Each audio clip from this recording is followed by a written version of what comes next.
Vivian Calder picked up Naomi's dinner plate with two fingers the way you'd handle something you found on the bottom of your shoe and set it at the far end of the table, away from the family. She didn't say a word. She didn't have to. Every person in that dining room saw it, and not one of them said a thing. Naomi sat very still. Her hands were folded in her lap.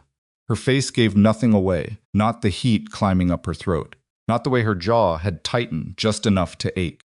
She had learned, in the 18 months since marrying Roman Calder, that stillness was armor. That silence, worn correctly, could look like dignity. But tonight, dignity was getting harder to wear.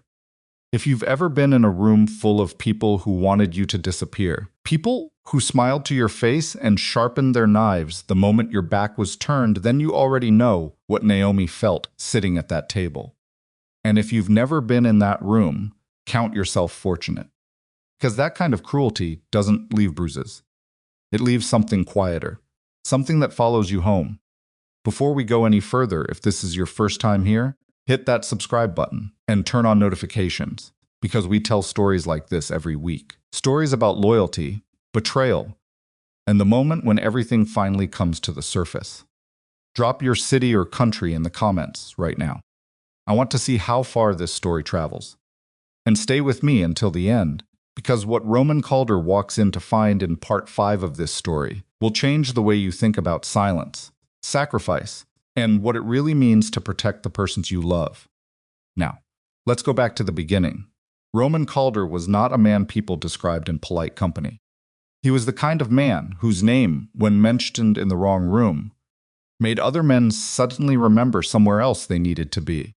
He had built an empire over 22 years quietly, methodically, with the patience of someone who understood that the most dangerous power was the kind nobody saw coming. He didn't threaten people twice. He didn't need to. But none of that, none of the empire, none of the power, none of the reputation that had grown so large it had its own gravity, none of it had prepared him for Naomi. He met her at a charity auction in Midtown on a Thursday evening in November, 3 years before the night that changed everything. She was working the event, not attending it, coordinating logistics for a nonprofit that provided legal aid to families facing wrongful evictions. She had a clipboard in one hand, a walkie-talkie in the other, and she was telling a caterer, in a voice that was calm but left absolutely no room for argument, that the shrimp station needed to move 6 feet to the left before the fire marshal arrived. Roman had been standing nearby, waiting for a business associate who was already 40 minutes late. He watched her solve 3 separate problems in under 4 minutes. A missing centerpiece, a guest with a dietary restriction that hadn't been communicated to the kitchen, and a venue manager who was having what appeared to be a quiet breakdown near the coat check without raising her voice once. He introduced himself. She said, "I know who you are," and then went back to her walkie-talkie. He stood there for a moment, genuinely uncertain what to do with that, and then laughed, the kind of laugh that surprised even him, because it was real. He asked for her number 3 times over the following 6 weeks before she gave it to him. Not because she was playing games, because she was paying attention. She watched how he treated the people around him, the staff, the drivers, the men who owed him things. She was looking for something specific. She told him that much later, in the dark, when they had passed the point of performing for each other. "I needed to see if the way you were with me was who you actually were," she said. "Or just what you showed women you wanted something from." "What did you decide?" he asked. She thought about it for a moment. "That you're better than you think you are, and worse than you want to admit." He proposed 14 months later in her apartment, not in some restaurant he'd rented out for the occasion. He didn't make a production of it. He sat across from her at her kitchen table with a ring box he'd been carrying in his coat pocket for 3 weeks because he kept losing his nerve, which was not something Roman Calder was accustomed to losing, and he told her the truth. That he had spent his entire adult life building things that were supposed to make him feel like he had enough, and none of it had worked, and she was the only person in his life who made the noise stop. She cried. He didn't, but it was closer than he would ever admit out loud. They married quietly, a small ceremony, immediate family only. Courthouse in Connecticut, followed by dinner at a restaurant Naomi chose, because she'd read a review that said the pasta was unfussy and honest, and she said that was exactly the kind of wedding dinner she wanted. Roman thought his family would come around. He was wrong about a lot of things. But he was most wrong about that. Vivian Calder had been performing the role of gracious matriarch for so long that she had mostly forgotten it was a performance. She had grown up in a specific kind of world one, where the correct schools and the correct last names and the correct address all functioned as a kind of currency, and she had spent 67 years managing that currency with the precision of someone who understood that fortunes could be built in a generation, but reputations, once damaged, were a different matter entirely. She had imagined many futures for her son. She had, in her quieter moments, imagined several daughters-in-law. None of those imagined women were Naomi. This was not something Vivienne ever said directly. She was far too careful for that. In Roman's presence, she was warm, professionally warm, the way expensive hotels were warm, in a way that was calibrated and deliberate, and could be withdrawn the moment the guest checked out. The first time Naomi came to the Calder estate for Sunday dinner, Vivian hugged her and said, "We are so glad Roman finally found someone who makes him happy." She held Naomi's hands when she said it and looked directly into her eyes. Naomi smiled and said thank you. Later, in the kitchen, when Roman had stepped outside to take a call, Vivian said to her sister-in-law Margaret, in a voice just loud enough for Naomi to hear through the partially open door, "I just hope she understands what she's married into." Some people see a name, and they see a solution. Naomi stood in the hallway for a moment. Then she walked back to the living room and poured herself a swag glass of water and told herself it was nothing, that she had misheard, that she was looking for problems that weren't there.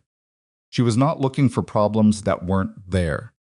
Roman's sister was named Cecily, and she operated with a different kind of cruelty than her mother, less surgical, more impulsive, fueled by something that Naomi eventually recognized as straightforward envy, wearing the costume of concern. Cecily had always been the person Roman called first. His whole life when something happened, good or bad. Cecily was the first call. She had a place in his life that nobody had ever challenged. Until Naomi. She never said this. She said other things instead. She said, at a family brunch, 6 weeks after the wedding, "I just worry that the transition has been hard for her." Coming from such a different background, it's a lot to adjust to. She said it to Roman's cousin Thomas, while Naomi was standing at the buffet, close enough to hear every word, far enough away that Cecily could claim she hadn't realized. She said to someone Naomi would later discover was a reporter for a society column that there were questions within the family about the nature of Naomi and Roman's relationship. That things had moved very quickly, that nobody really knew much about her background. The column ran 3 weeks later. Roman was furious, but at the reporter. He never knew where the quote had come from. Naomi knew. She said nothing. Douglas Calder, Roman's uncle, his mother's brother, the man who had served as Roman's informal business advisor for 15 years, had a different approach entirely. He was practical about it. He didn't deal in whispers or social cruelty. He dealt in paperwork. The first time he approached Naomi alone was on a Tuesday afternoon, 8 months into the marriage, when Roman was traveling. He came to the house with a folder of documents, in a manner that suggested he was doing her a genuine favor. "Prenuptial arrangements are always better settled early," he said, setting the folder on the kitchen table. Roman may have been sentimental in the beginning, but he's a practical man. This is simply making certain that everyone's interests are protected. Naomi looked at the folder without touching it. "Roman and I have already spoken with our attorneys. We're satisfied with where things stand." Douglas smiled. It didn't reach anything above his mouth. Of course. But family has a way of complicating these things. It might be cleaner better for everyone, including you, if there were simply clearer limits. In case things change. "What kind of things?" Naomi asked. "Roman's loyalties have always run toward his blood," Douglas said. "That's simply who he is. He loves you now. But love has a shelf life, and the Calder interests don't."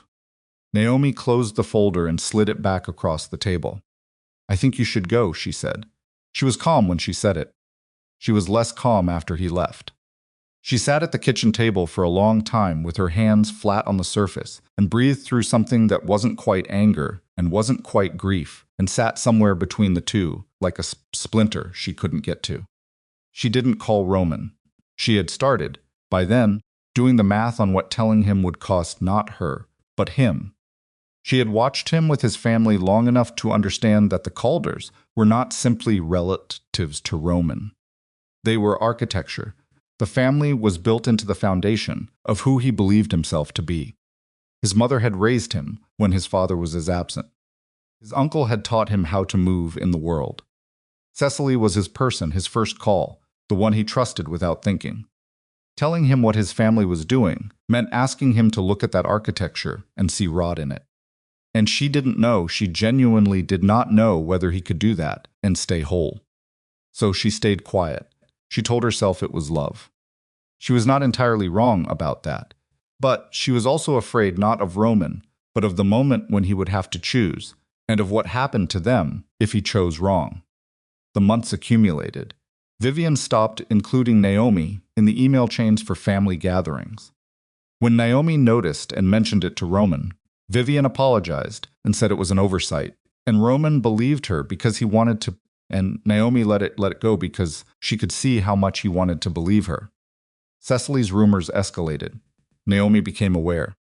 Through a cousin of Roman's who actually liked her, a woman named Petra, who had married into the family and therefore understood something about being on the outside of it that Cecily had been telling.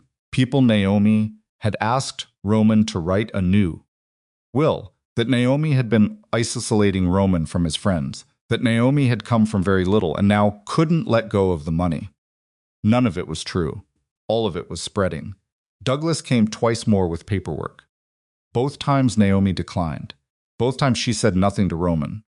She started dreading family dinners, the way she used to dread dental work, the specific anticipatory misery of knowing something was going to hurt, just not exactly where. She would get quiet in the car on the way over. She'd find herself checking her phone more than usual, finding small tasks that kept her moving, kept her from having to sit still and feel how much the whole thing cost her. Roman noticed. He was perceptive.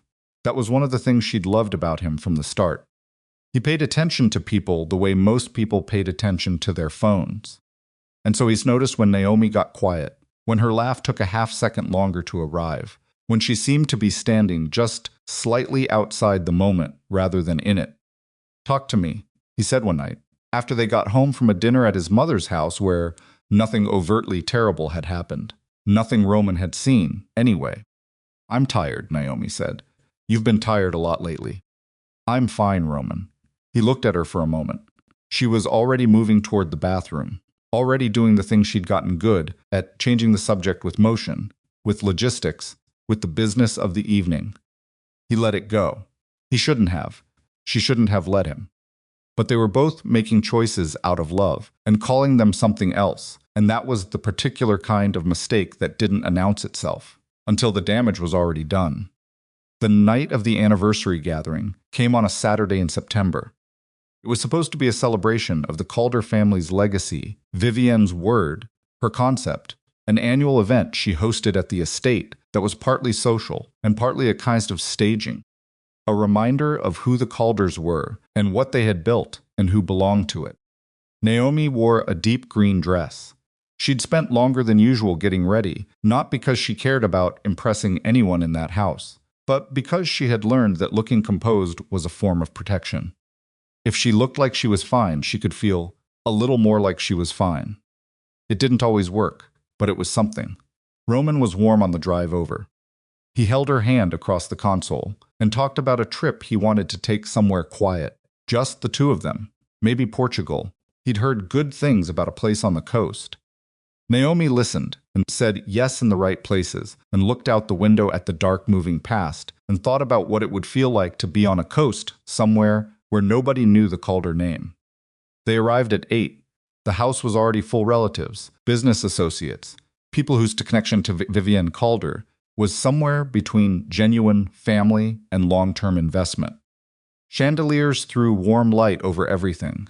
Someone had hired a string quartet who were playing in the corner of the main room, with the quiet professionalism of people who understood they were furniture. For the first hour it was fine. Roman stayed close. With him beside her, the room was manageable. Vivienne kissed Naomi on both cheeks and said she looked lovely. Cecily said, "I love that color on you," in a voice that meant nothing and everything. Douglas shook Naomi's hand and smiled the smile that never climbed past his chin. Then Roman's phone rang. He stepped away just to the hallway just for a moment, he said. He held up one finger to Naomi, the universal signal for 1 minute, and she nodded and told him to go ahead and turn back toward the room. She did not know, standing there, that she was about to find out exactly how long his family had been waiting for him to leave. Vivienne appeared at her elbow less than 4 minutes later. The string quartet had shifted to something slower. The room had arranged itself, the way rooms do at moments that matter, so that most of the people in it were present and watching without quite appearing to watch. "Naomi," Vivienne said. Her voice was pleasant, in the way that certain weather is pleasant in the moment before it changes. "I wonder if we might have a small conversation." Naomi turned to face her mother-in-law, and in Vivienne's hand held casually. The way you'd hold a grocery list was a folder. Naomi recognized the kind of folder. She'd seen it 3 times at her own kitchen table. She felt something close up inside her chest. Not fear, exactly. More like the recognition of something that had been coming, for a long time finally arriving. "Roman just stepped out," Naomi said. "Yes," said Vivienne. "I know." Naomi looked at the folder in Vivienne's hand and felt something she hadn't felt in a long time, not nervousness, not the low-grade dread she'd been managing for months. This was different. This was the feeling of a door closing behind you and realizing, a half-second too late, that you never noticed it swinging shut. "I don't think this is the time," Naomi said. Her voice was even. She'd had practice. Vivienne smiled the way people smile when they've already won the argument in their head. "I think it's exactly the time, actually. Roman's been called away. The family is here. It seems like a good moment to have a conversation we've been putting off for far too long." Around them, the room had shifted. Not dramatically. Nobody had made an announcement. Nobody had called attention to what was happening. People had moved. Positions had been taken, the way they're taken before something starts. Douglas had drifted to the far end of the room and turned, casually, to face them. Cecily had stopped mid-conversation with someone Naomi didn't recognize and was now watching with an expression that was doing its best to look like concern and landing closer to appetite. Margaret, Vivienne's sister-in-law, stood near the fireplace with her arms crossed, her chin slightly lifted, the posture of someone who'd been waiting for this for a long time. Naomi became aware, in the slow and clarifying way that crisis works, that there was no casual conversation happening in the room anymore. Every pair of eyes in it had found somewhere to be that happened to face her direction. "Whatever you'd like to say to me," Naomi said, "you can say when Roman's back." "Roman isn't back," Vivienne said, and opened the folder. Papers inside were dense legal language, small print, multiple pages with colored tabs marking signature lines. Naomi didn't reach for them. She looked at them the way you look at something you know is a trap before you look down and confirm where the teeth are. "This is a voluntary separation agreement," Vivienne said. The word voluntary landed with the weight of something that was not voluntary at all. "It's been prepared by our family's legal team. It's thorough. It's fair. And it comes with a financial arrangement that would allow you to leave this situation with your dignity fully intact." Naomi looked up from the papers to Vivienne's face. "You want me to sign divorce papers," she said, "at your anniversary party." "I want you to make a practical decision," Vivienne said before this goes further than it needs to. "Further than what?" Vivienne tilted her head, the way a teacher tilts her head at a student who's pretending not to understand a concept they clearly understand. "Than what it's already become." "Naomi, I want to speak to you honestly. Woman to woman. I'd prefer that," Naomi said. Vivienne set the folder down on the side table beside them and folded her hands. "My son loves you. I believe that. But Roman loves many things, this family, this name, everything we've built together over generations. What you are to him right now is something new and exciting. But new things stop being new, and when they do, What's left is whether you actually belong here. Vivian, I'm not finished. Not sharp. Not cruel in tone. Just final. You are a lovely woman. You are clearly capable and clearly determined. But you are not a Calder.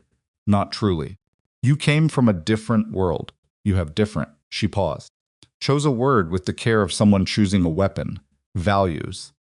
Different expectations about what a marriage in this family requires. And I think, if you are honest with yourself, you know that. Naomi was quiet for a moment.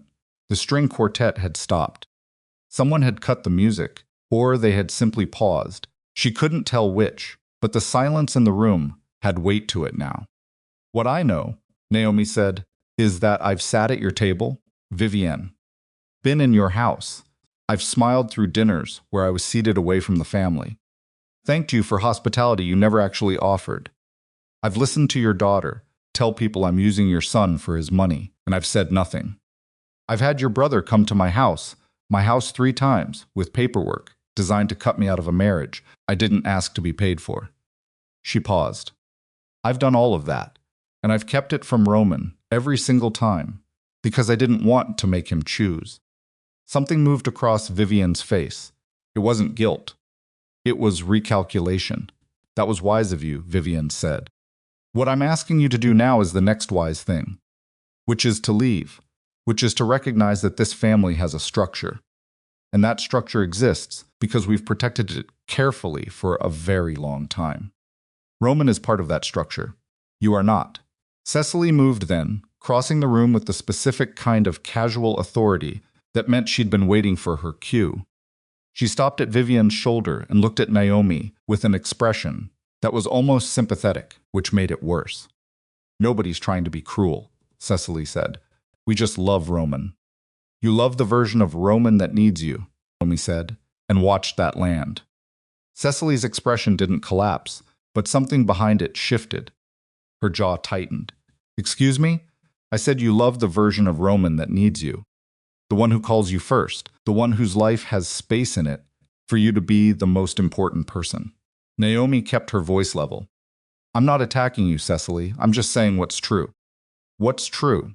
Cecily said, and her voice had dropped into something colder now, the warmth fully gone, is that you came into this family with nothing.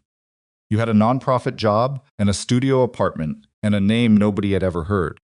And my brother, who has spent his entire life with people who wanted something from him, fell for the version of yourself you decided to show him. Says Cecily. Vivian's voice was a warning, but a soft one, the kind that says, watch your angle, not stop firing. No, I've been quiet about this long enough, Cecily said. She knows exactly what she's doing. She's been doing it since day one. Quiet routine. The I don't care about the money routine. Do you know how many women have run that play on powerful men? Do you have any idea how many of them end up exactly where she's going to end up? Where am I going to end up? Naomi asked. Gone, with a settlement, and a story about how the big bad rich family drove you out. Cecily crossed her arms. Except we're offering you the settlement first, which is more than you deserve. The room was completely still. A woman near the doorway, someone's wife, someone Naomi had met exactly once, had her hand pressed to her mouth, and Naomi couldn't tell if it was because she was horrified or because she was trying not to smile. Douglas stepped forward then. He moved the way he always moved, measured, unhurried, like someone who had never once in his life been in a situation that surprised him. He picked up the folder from the side table and held it toward Naomi. The number inside is generous, he said. I helped set it personally. You would be able to rebuild, very comfortably. Naomi looked at the folder. She did not take it. I want you to understand something, she said. She said it to all of them, Vivienne, Cecily, Douglas, and the room at large that was pretending not to listen. I am not leaving my husband. Roman Douglas started. I am not leaving my husband. Naomi said again, and this time there was something in it, was loudness, and was not anger, but was a kind of absolute that stopped Douglas mid-sentence. And if Roman wants to end this marriage, he can tell me himself. To my face. In our home. Not here, not through paperwork, and not through any of you. Vivienne studied her for a moment. The pleasant expression was gone now. fully and completely. What was underneath it was not monstrous that would have been easier. What was underneath it was colder than that. The face of someone who had made a calculation and found the calculation wasn't working and was now adjusting. "You're making this harder than it needs to be," Vivienne said. "I'm making it exactly as hard as it needs to be." Naomi. Vivienne's voice shifted, not softer, but more careful. "Let me tell you something I haven't said directly, because I was trying to be respectful. We have let this go on for 18 months. We have watched, we have waited, we have hoped that you and Roman would find your own natural resolution. But this family has interests that extend far beyond any individual marriage. There are business arrangements, legacy considerations, public perception. Roman's position is not just personal, it's structural. And you in that position creates complications that we cannot sustain indefinitely." "Complications?" Naomi said. "Yes. Say what you mean, Vivienne." The older woman held her gaze for a long moment. Then she said it. "Clearly, plainly, the way you say something, when you've decided the performance is over. You are not who this family imagined for Roman. You never were. And no matter how long you stay, no matter what Roman says in public, that fact will not change. This family will not accept you. This family will not include you. And eventually, because Roman is practical, and because blood is blood, he will come to see what we see. And you will have spent the best years of your life waiting for an acceptance that was never coming." The room breathed. Naomi felt the words settle into her the way cold settles into a room when a window is opened in winter. Not sharp, just pervasive, filling every corner. She thought about 18 months of Sunday dinners. She thought about the folder that had appeared on her kitchen table. She thought about the column that had run in the society pages. She thought about every smile she had worn over a meal where her place setting had been moved, where her name had been said in a tone that made it sound like a question, where she had sat quietly and absorbed what was being done to her and told herself it was love, it was loyalty, it was the right thing. She thought about Roman's face in the car on the way over, talking about Portugal, holding her hand across the console, talking about a coast somewhere that neither of them had been to. She looked at Vivienne. "Do you know why I never told him?" Naomi said. Vivienne waited, "Because I knew what it would do to him. Not to me, to him. I knew he'd have to look at his mother and see who she actually is. And I didn't want that for him. Not because I was weak. Because I loved him enough to carry what you were doing to me so that he wouldn't have to carry what you actually are." She paused. "That's the part you got wrong about me. You thought I was staying quiet because I was afraid. I was staying quiet because I was protecting him." Cecily said a sound, not quite a laugh, not quite a scoff, something in between. "That's a lovely story. I know you think it is," Naomi said. "Sign the papers," Douglas said. His patience had run its course, and what was underneath it was flat and businesslike. "The offer is generous, and it won't stay on the table past tonight. Roman's situation is evolving, and we need clarity." "Roman's situation," said a voice from the doorway, "is standing right here." The room turned. Roman Calder stood in the entrance to the main hall. He was still in his coat. His phone was in his hand, darkened, and he was looking at his family with an expression that nobody in that room had ever seen on him before, not at them, not directed at them, not with that particular quality to it that was not anger exactly, but was something that anger grows from, something earlier and deeper and colder. He looked at the folder in Douglas's hand. He looked at his mother. He looked at Cecily. He looked at Douglas. Nobody spoke. The meeting had been canceled. His driver had turned the car around 40 minutes ago. He had come in through the side entrance to avoid the front hall because he'd thought Naomi might be talking to someone, and he hadn't wanted to interrupt her. He had come in through the side entrance, and he had stopped in the hallway when he heard his mother's voice, and he had stood outside the doorway, in the dark of the hallway, for long enough to hear things that could not now be unheard. Roman Vivienne started. "Don't," he said. It was one word.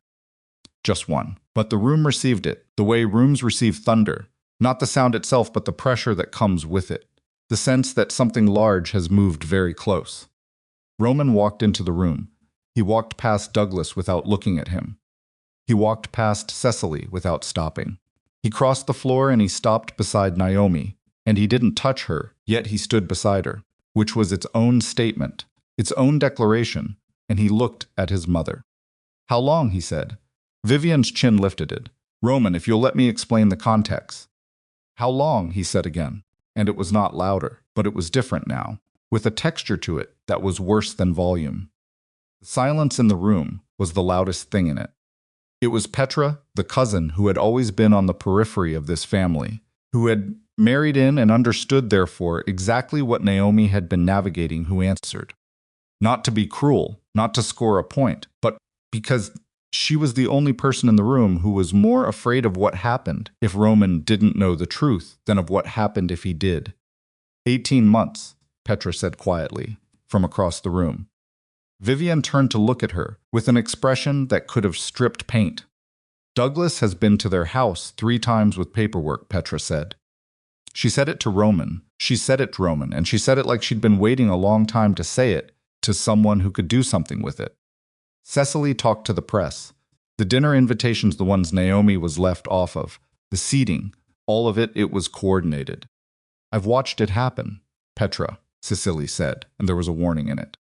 No, Petra said. I'm done watching. Roman was quiet for a long moment. He was looking at his mother. Vivian held his gaze because she had always held his gaze, because she had spent decades being the person in a room that Roman deferred to.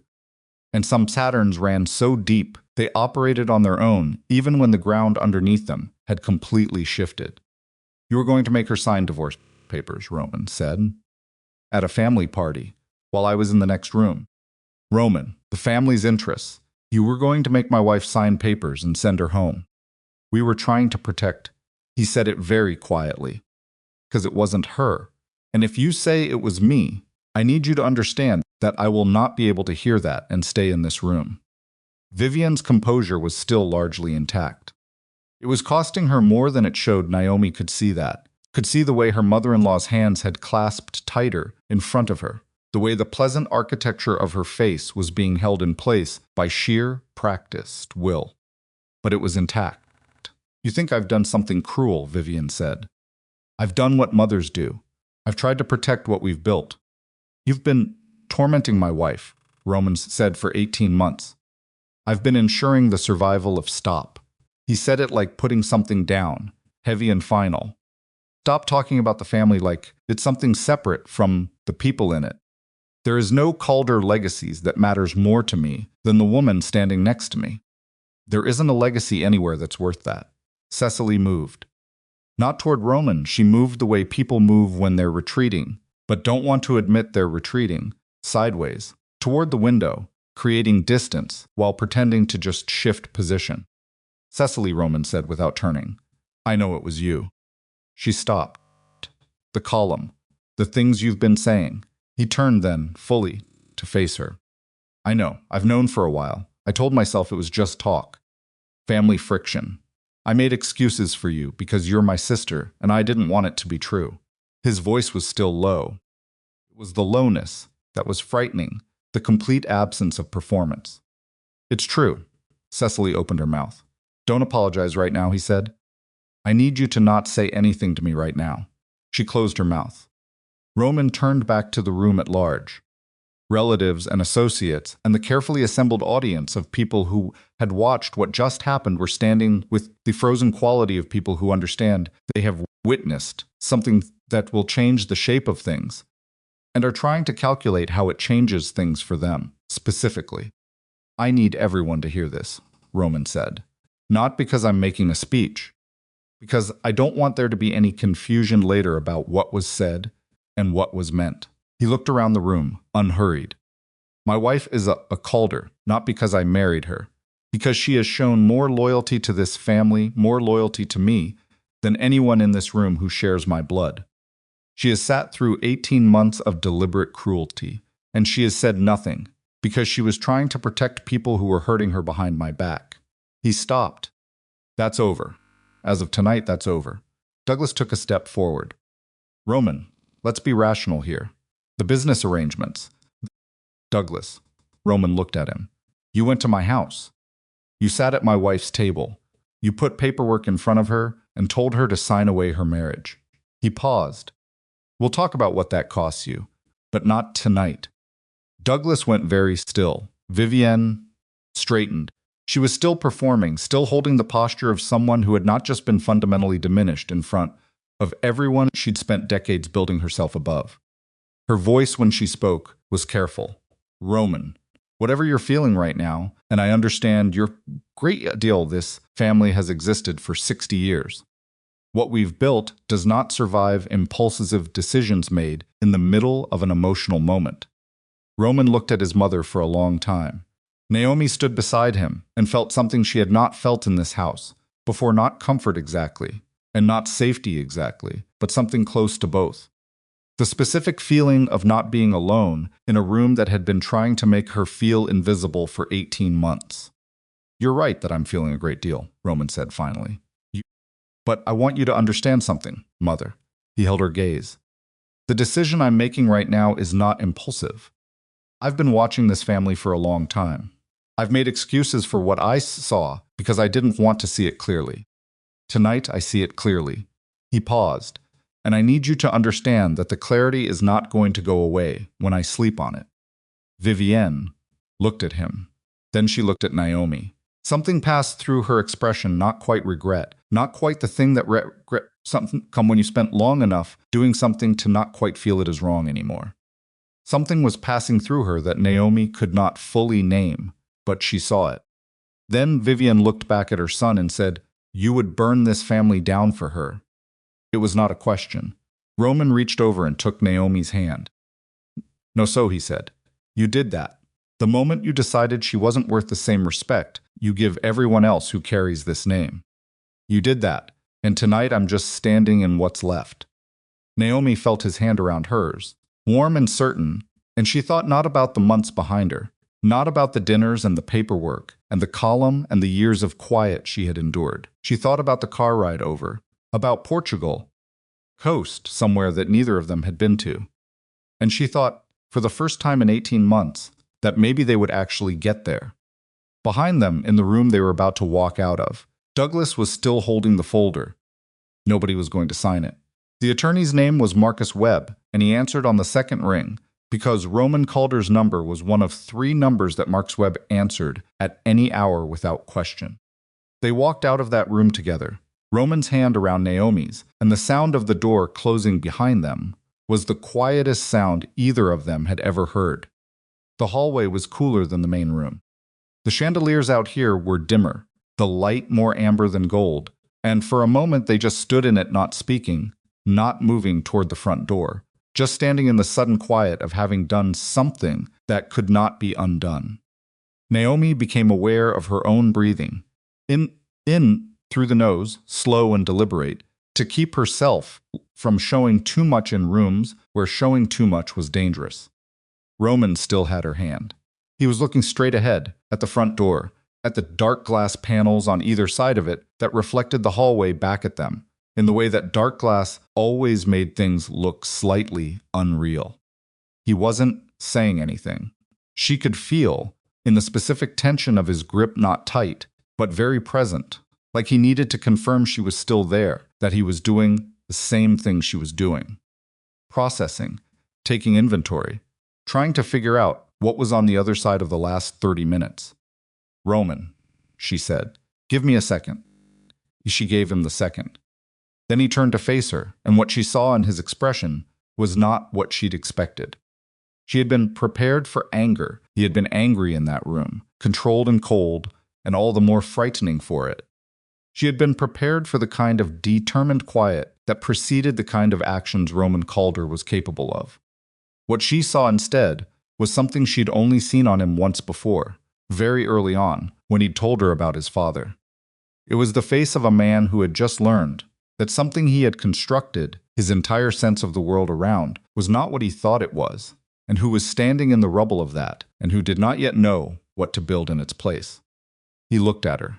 18 months, he said. "Roman, you carried that for 18 months, and you never said a word to me." She opened her mouth, and he shook his head not to cut her off, but because he wasn't finished. "I need to understand something," he said, "because I've been standing in this house for the last 40 minutes, And I've been hearing things, and I've been putting things together. Things I should have put together a long time ago. He released her hand, not in anger, but because he needed to move. He took 3 steps toward the door, then stopped, then turned back. All those times I asked you what was wrong. All those times you told me you were tired. Yes, she said. You were protecting me. I was trying to. From my own family. He said it flatly, not as an accusation, but testing the shape of the sentence, seeing if he could make it sit right in his mouth. It didn't. She could see it didn't. You sat at my mother's table, and she moved your plate. She moved your plate, Naomi, and you sat there, and you came home with me, and you went to sleep in the same house and you never see it. He stopped. His jaw worked. You never said anything. If I'd told you, what? If you'd told me, what did you think would happen? She looked at him directly. I thought you'd have to choose between me and them. And I didn't know. I genuinely didn't know, Roman. In the beginning, which way you'd go. And even later, when I was more sure about you, I knew what it would cost you. To look at your mother the way you looked at her tonight. She paused. I wasn't willing to be the reason for that. He stared at her. That's either the most loving thing anyone has ever done for me, he said, or the most. He stopped and pressed his hand against his moment, pulling it away again. Both. It's both, I know, she said. He crossed back to her, and he stood in front of her, close, and he put both hands on the sides of her face, careful and deliberate. And he looked at her for a long moment, the way you look at something you thought you knew, and are discovering you didn't know, as well as you believed. We're going to talk about this, he said. All of it. All 18 months of it. Every dinner, and every phone call, and every document Douglas put in front of you. I need to hear all of it. Okay, she said, but not tonight. Okay? He dropped his hands and looked back at the door behind them. I have things to handle in there. She nodded. I want you to wait in the car, he said. Not because He caught himself, rearranged. Not because I need you away from this. Because I need to know you're somewhere safe while I deal with it. She looked at him for a moment. Then she said, don't do anything that can't be undone. He almost smiled. It didn't quite get there, but it was close. I'll be careful. She took the car keys from his coat pocket herself, because they both knew he'd forget them, and she walked out the front door of the Calder estate into the cool September night, and she didn't look back. Because looking back was something she had been doing for 18 months, and she was finished with it. Roman watched the door close behind her. Then he turned and walked back toward the main hall. The string quartet had packed up. Someone had turned on the overhead lights, the bright ones that made the room look like what it was, a large space full of people who had just watched something happen and were now standing in the aftermath of it, uncertain about what happened next. The warmth the chandelier lighting had created was gone. The room felt institutional now. Correct. Roman stopped in the doorway. Most of the outside guests had moved toward the periphery of the room, or had quietly found reasons to be in other parts of the house. What remained in the center of it were the family Vivienne, Cecily, Douglas, Margaret, and a handful of cousins and in-laws who were close enough to the inner circle to have stayed, and close enough to the situation to understand that what was happening now was not something they could pretend wasn't happening. Petra was still there. She was standing near the bookcase on the far wall with her arms crossed, watching Roman with the expression of someone who had been waiting for this scene for a long time and was only now allowing herself to feel the relief of it. Roman looked at Douglas first. The documents, he said. All of them. Every version you had prepared. Douglas hadn't moved from where he'd been standing. He still had the folder in his hand, and he held it now with a self-consciousness that he was working hard not to show. Roman, in the morning, when things are calmer, I'm calm, Roman said, I want the documents. Douglas looked at Vivienne. Vivienne gave him nothing. She was sitting now, in the chair near the fireplace, with a composure that was costing her visibly, her hands folded in her lap with such precision that the effort of keeping them still was apparent to anyone paying attention. Douglas set the folder on the table near him. Roman crossed the room and picked it up. He didn't open it. He held it at his side and looked at his uncle. 3 times, Roman said. You went to my house 3 times. I was acting in the family's interest. You were acting in your own interest, Roman said. I know the difference between those two things. I've watched you make that calculation my entire life, and I've let it go because it mostly aligned with what I needed. This didn't align with what I needed. This was the opposite of what I needed. Douglas's face had gone somewhere carefully neutral. He was a man who had spent 40 years in rooms where the temperature changed suddenly, and he had learned how to wait them out. Roman knew this about him, had learned it from him, in fact, the patience, the ability to sit with discomfort without letting it show on your face. You taught me that, Roman said, and something in his tone made Douglas's neutral expression crack slightly at the edges. Patience. Reading a room.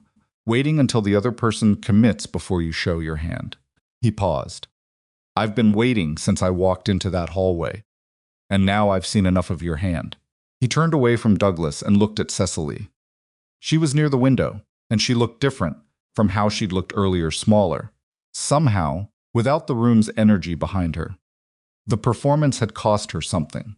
The aftermath of it was sitting on her now, and she was wearing it badly.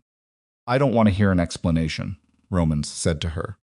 I know what you did, and I know why you did it. I need you to understand that both of those things are clear to me. Roman, I said I don't want an explanation. She went quiet. I want you to think, he said, about what you told that reporter. I want you to sit with exactly what you said about my wife, in print, where it could be read, and I want you to think about what kind of person says those things, about someone their brother loves. He paused.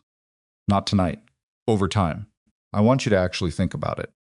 Because at some point I'm going to need to decide what our relationship looks like going forward. And what I decide is going to depend on whether I believe you've understood what you've done. Cecily's eyes had gone bright. Not with anger, with something more complicated than that. The thing that sits underneath anger when you're also somewhere in the part of yourself you don't perform for other people. Aware that you were wrong. She said nothing. It was the right decision. Roman turned finally to his mother. Vivienne had not moved from her chair. She was watching him with an expression that had passed through several versions of itself since he'd come back into the room and had landed, finally, on something that was almost not quite, but almost honest. The performance had been stripped back. What was left was the face of a woman who had made a decision she believed was right and was now confronting the fact that the person she'd made it for had just told her it was catastrophically wrong. I'm not going to make a speech, Roman said. You've heard what I said. You know what I know. I'm not going to stand here and list it back to you. Vivienne looked up at him. Then what are you going to do? Right now, I'm going to get in a car with my wife and go home. And after that, he looked at her for a long moment. I'm going to take some time. I'm going to think about everything I heard tonight and everything I know happened, and I'm going to figure out what's right. And then I'm going to do it. He paused. But I want you to understand something before I leave. Whatever I decide about the estate, about the business arrangements, about how much of your life has been funded through the organization I built, whatever I decide is going to be based on what's fair. Not on anger, not on tonight, on what's actually fair. He paused again. That should worry you more than if I were deciding from anger. Because I'm very good at fair. Vivienne held his gaze. The composure was fully operational again. She was back behind the architecture of it, behind the careful construction of a woman who had navigated worse rooms than this. But her hands in her lap were no longer perfectly still. One thumb was moving in a slow, repetitive motion against the back of the other hand. It was the only sign that something had broken through. You would do this to your own family, she said. You did this to your own family, Roman said. I'm just deciding what to do with what's left. He walked out. The drive home was mostly quiet. Naomi was in the passenger seat and Roman was driving, which meant he needed to be doing something with his hands, which was why he was driving instead of calling his driver. She knew him well enough to know that. She watched the lights of the city pass outside her window and let him have the quiet. It was 20 minutes from the estate to their house. Halfway through, Roman said, how much of what Petra said was accurate? All of it, Naomi said. He nodded. There's more she didn't know, Naomi said. Tell me, she told him. Not all of it, not in the car, Not in 20 minutes, but the shape of it.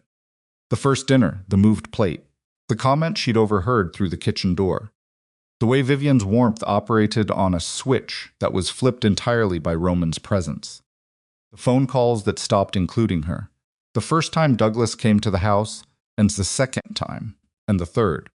The column in the Society pages and the conversation she'd had with Petra 6 months ago, where Petra had told her she wasn't imagining things and had described carefully and specifically the coordination that had gone into what the family was doing.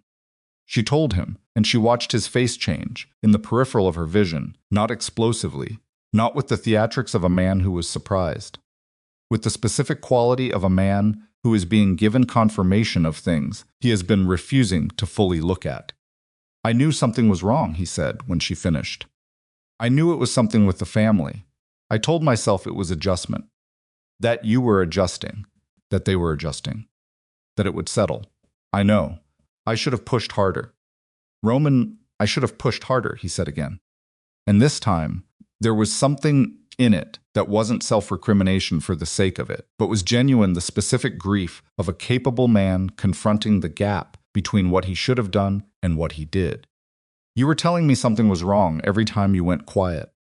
I kept giving you the option to say it was fine. I shouldn't have given you that option. She thought about saying something that would make it easier for him. She had a long habit of that. She stopped herself. No, she said. You shouldn't have. He looked at her quickly, then back at the road. But neither should I, she said. I chose silence for my own reasons, and some of them were good reasons, and some of them were me being afraid. I'm not going to pretend they were all noble. He was quiet for a moment. What were you afraid of? She thought about it carefully before she answered. That you'd choose them, she said, early on, and then later that you'd choose me, and it would break you to do it. And I didn't want either of those things. So I kept quiet and told myself I was protecting you. And I was. But I was also protecting myself from having to find out. He pulled the car into the driveway and cut the engine, and they sat in the dark for a moment. I would have chosen you, he said, from the beginning. I would always have chosen you. I know that now, she said. I need you to have known it then. That's not how knowing works, she said, and he was quiet, and then he made a sound that was almost a laugh, and almost something sadder than a laugh. No, he said. I guess it's not. They went inside. The house was their house, not the estate, not the Calder family's idea of where they should live, but the one they'd chosen together, in a neighborhood that Naomi had loved, and Roman had had to be persuaded on, and had come to love too. It was warm and specific in the way that lived-in houses are, full of the evidence of two people's actual life, rather than the performed version of it. Roman made coffee because he needed something to do with his hands. Naomi sat at the kitchen table, the same table where Douglas had placed his folder 3 times. She looked at the surface of it and thought about how objects held memory in a way that was specific and involuntary. Roman set a cup in front of her and sat across the table, and they talked. For 3 hours they talked about everything, not just the family, but the months of accumulation, the small moments and the large ones, the things Naomi had absorbed, and the things she'd shielded Roman from, and the cost of both. It was not an easy conversation. There were moments where his jaw set, and she could see him working to stay present rather than reactive, and moments where her voice went flat, in the way it went when she was holding something in. And they navigated those moments without either of them pretending they weren't there. Around 2 in the morning, Roman's phone rang. He looked at the screen. He showed it to Naomi. It was Vivienne. He let it ring. It went to voicemail, then it rang again. He let that go to voicemail too. Then it rang a 3rd time, and this time he answered it. Mother, he said. Naomi watched his face as he listened.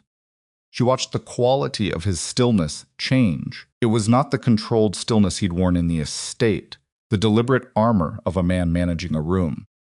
This was something different. This was the stillness of someone who has just been handed something unexpected and is trying to understand what they're holding. His eyes came to her face. She felt it before he said anything. The specific feeling of something shifting under the floor of a moment you thought you had a handle on. He said, when he said, why didn't anyone? He said, how long have you known? He was looking at Naomi, and she was looking at him, and the air between them had changed into something neither of them could name yet, but both of them could feel pressing against them from all sides. He said, "I'll call you back," and ended the call. The silence in the kitchen was absolute. "What is it?" Naomi said. Roman set the phone down on the table very carefully. The way you set something down when you need both hands to be free and your mind to be clear, and you understand that what you say next matters in a way that very few things have ever mattered. He looked at his wife across the table. "Naomi," he said, "I need to ask you something, and I need you to be honest with me." She felt the floor of the moment drop an inch. "When you first agreed to marry me," he said, "did you know that Douglas had approached you before? Before I introduced you to the family?" She went very still. "What did your mother say?" she asked. "She said Douglas met with you privately," Roman said. His voice was level. "Barely. She said it was 2 months before the proposal. She says he offered you money. She says he stopped." Something was moving through his face, not anger yet, but the thing that lived just behind it. "She says you agreed to a preliminary arrangement. That you took something, Naomi. That you were paid, and then you changed your mind and kept the money. And that's why Douglas came back to the house, not to pressure you, but because there was an original arrangement that you reneged on." Naomi stared at him. "That is not true," she said. "She has documentation," Roman said. "She's saying there's—" "Roman." Naomi's voice was completely level, cold even. "Look at me." He looked at her. "She is lying," Naomi said. "Whatever documentation she has, she manufactured it. Douglas came to me after the wedding. He came 3 times after the wedding. There was no meeting before. There was no arrangement. There was no money." He looked at her for a very long time. She watched him do the thing she'd been afraid of him doing. For 18 months, she watched him stand at the edge of the choice and look into the distance on both sides of it. His mother, his wife, 60 years of architecture on one side, 18 months of real life on the other. And in between them, a document she'd never seen, could not disprove from a kitchen table at 2 in the morning, manufactured by people who had months to prepare for this moment. She understood what was happening. The confrontation at the party, the separation papers, the performance of it that had not been the plan. That had been the reaction to Roman showing up unexpectedly. The confrontation had forced their hand.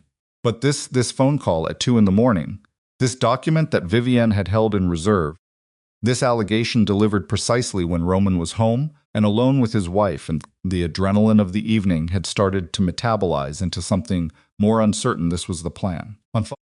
They had lost the room, so they had changed the battlefield. And the new battlefield was not a public room full of witnesses. It was the kitchen table of Roman and Naomi's house, in the dark, at 2 in the morning, with Vivienne's voice still in the air, and a document that said Naomi was not who she said she was. "I need to see the documentation," Roman said finally. "I know," Naomi said. "I believe you," he said. And he said it like he meant it. And she watched his face while he said it, and she saw that he did mean it. And she also saw something else, the sliver of doubt that he was fighting to keep out, that he was actively refusing. That was there nonetheless, because it had been planted by someone who had 67 years of practice planting constant things in Roman Calder's perception of the world. She had survived 18 months of cruelty. She had survived a room full of people who wanted her gone. She had survived paperwork and whisper campaigns and deliberate exclusion and the careful, sustained effort of a family to make her feel like she was nothing. But this, the manufactured evidence, the midnight phone call, the wedge being driven directly into the place where she and Roman had just, hours ago, found their way back to solid ground. This was something different. This was not cruelty wearing the mask of family concern. This was war. And Naomi understood, sitting at her own kitchen table in the house she'd chosen, with the coffee Roman had made going cold in front of her, and her husband's face wearing the one expression she'd never wanted to see on it, that she had been fighting the wrong battle for 18 months. She had been trying to protect Roman from what his family was. She should have been preparing for what his family was willing to do. The folder Douglas had been carrying at the party, the separation papers, the performance of it, those had never been the weapon. They had been the distraction. The real weapon was the thing Vivian was holding right now, on the other end of a phone call, at 2 in the morning, having waited patiently for the exact moment when it would do the most damage. And the most damage was not to the marriage. The most damage was to the one thing that had kept Naomi standing through all of it, Roman's certainty about who she was. She looked across the table at her husband. She said, "Whatever that document says, I need you to ask yourself one question before you read it." "What question?" he said. "Who benefits from you believing it?" He looked at her. "Not me," she said, "not us. Ask yourself at 2 in the morning, after the worst night this family has ever had, after you walked into that room and stood beside me in front of all of them, who benefits, right now, from you doubting me?" He was quiet for a long time. Then he picked up his phone. But he didn't call Vivian back. He called his own attorney instead, because Roman Calder was many things, but he was not at his core, a man who let other people choose his battlefield for him. And whatever came next was going to happen on ground of his own, choosing not at 2 in the morning, in a kitchen, with his wife across the table and his mother's voice still fresh in the room like smoke from something that had just been deliberately set on fire. "I need you at the house," Roman said. "Tonight." There was a brief pause on the other end, not hesitation, just the sound of a man shifting from sleep to operational. 40 minutes, Marcus said, and hung up. Roman set the phone down.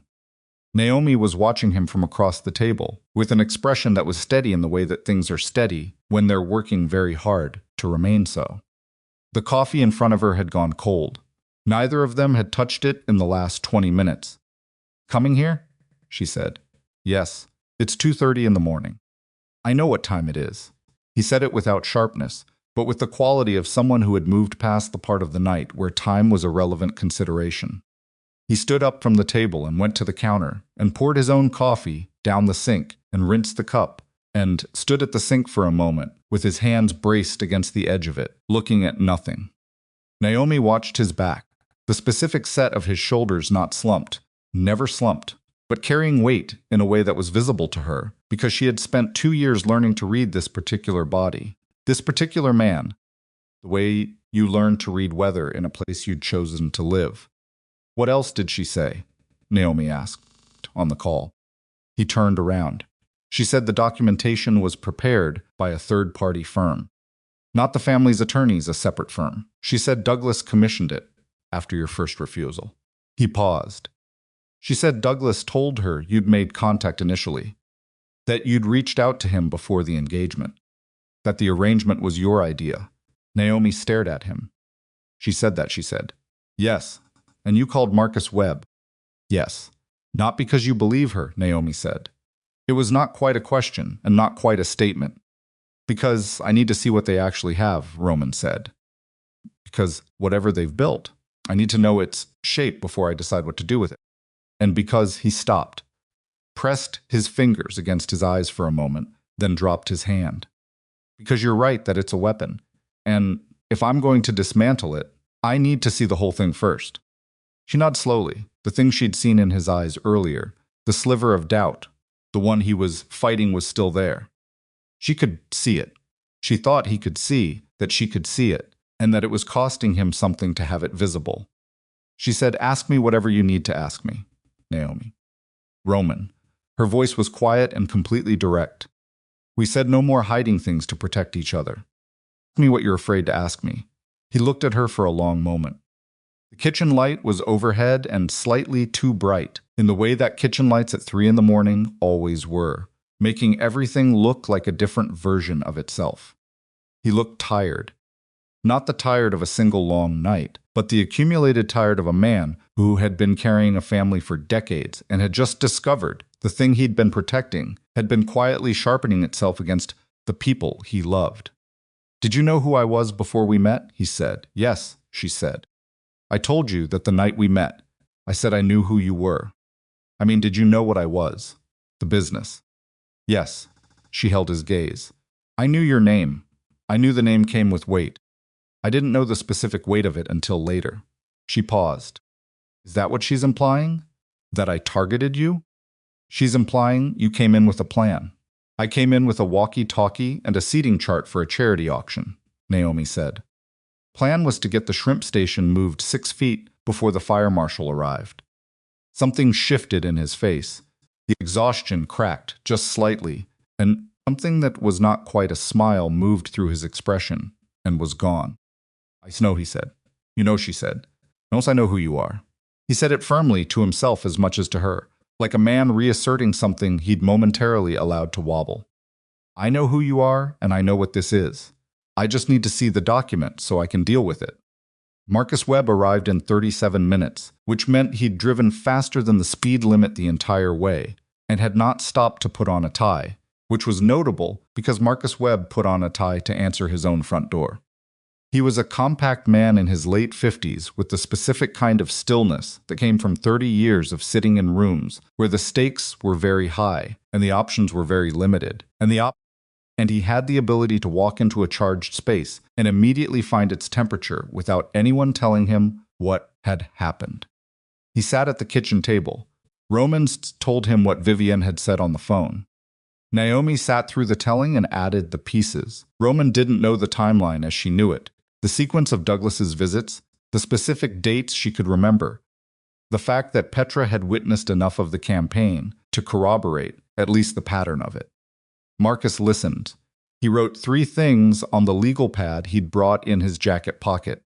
Then he said, "Who is the third-party firm she referenced?" "She didn't say," Roman said. Marcus nodded. "Have they sent anything in writing? Email? Certified mail? Any digital communication?" "Not yet. She called. She called at 2:30 in the morning, the night of the confrontation," Marcus said. Not a question, he was organizing the information, building its shape. "Yes," Roman said. "Which means they didn't have time to prepare a delivery strategy," Marcus said. The call was reactive. They were improvising because the evening didn't go the way they planned. He tapped his pen against the pad once. Whatever documentation exists was prepared in advance. But the decision to use it tonight was not. That's important. "Why?" Naomi asked. "Because improvised decisions leave seams," Marcus said. "Prepared documents commissioned in advance to support a narrative, those take time to build correctly. The seams are harder to find, but when you deploy them in a panicked midnight phone call after the person you were trying to maneuver just publicly dismantled your position in front of your entire family." He paused. "You rush, and rush people make mistakes." Roman's phone buzzed on the table. All 3 of them looked at it. It was a text from Douglas. It said, "We should talk before this gets out of hand. Call me." Roman turned the phone face down on the table without responding. "In the morning," Marcus said, "I'm going to make some calls. I'm going to find out who the third-party firm is, and I'm going to find out what they were actually commissioned to produce, and I'm going to find out whether what they produced constitutes defamation, fraud, or something that can be addressed through other means." He looked at Roman with the steady gaze of a man who had been dealing in other means for 3 decades. "I'd recommend you not contact your mother or Douglas until I've done that. Let them sit with the silence." "How long?" Roman asked. "Give me 48 hours, Marcus said. 48 hours. Roman looked at the table. Naomi could see him calculating not just the legal situation, but everything running parallel to it. The business implications of a public family fracture. The people in his organization who had connections to the estate. The financial infrastructure that Douglas had been part of for 15 years.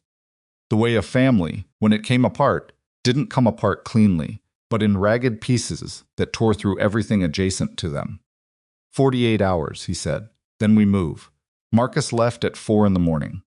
Naomi and Roman went to bed, but neither of them slept. They lay in the dark without speaking, and she was aware of him beside her, awake and still, and he was aware of her.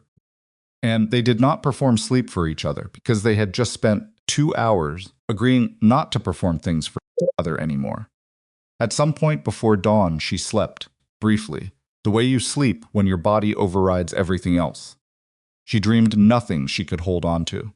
She woke to the sound of Roman already downstairs.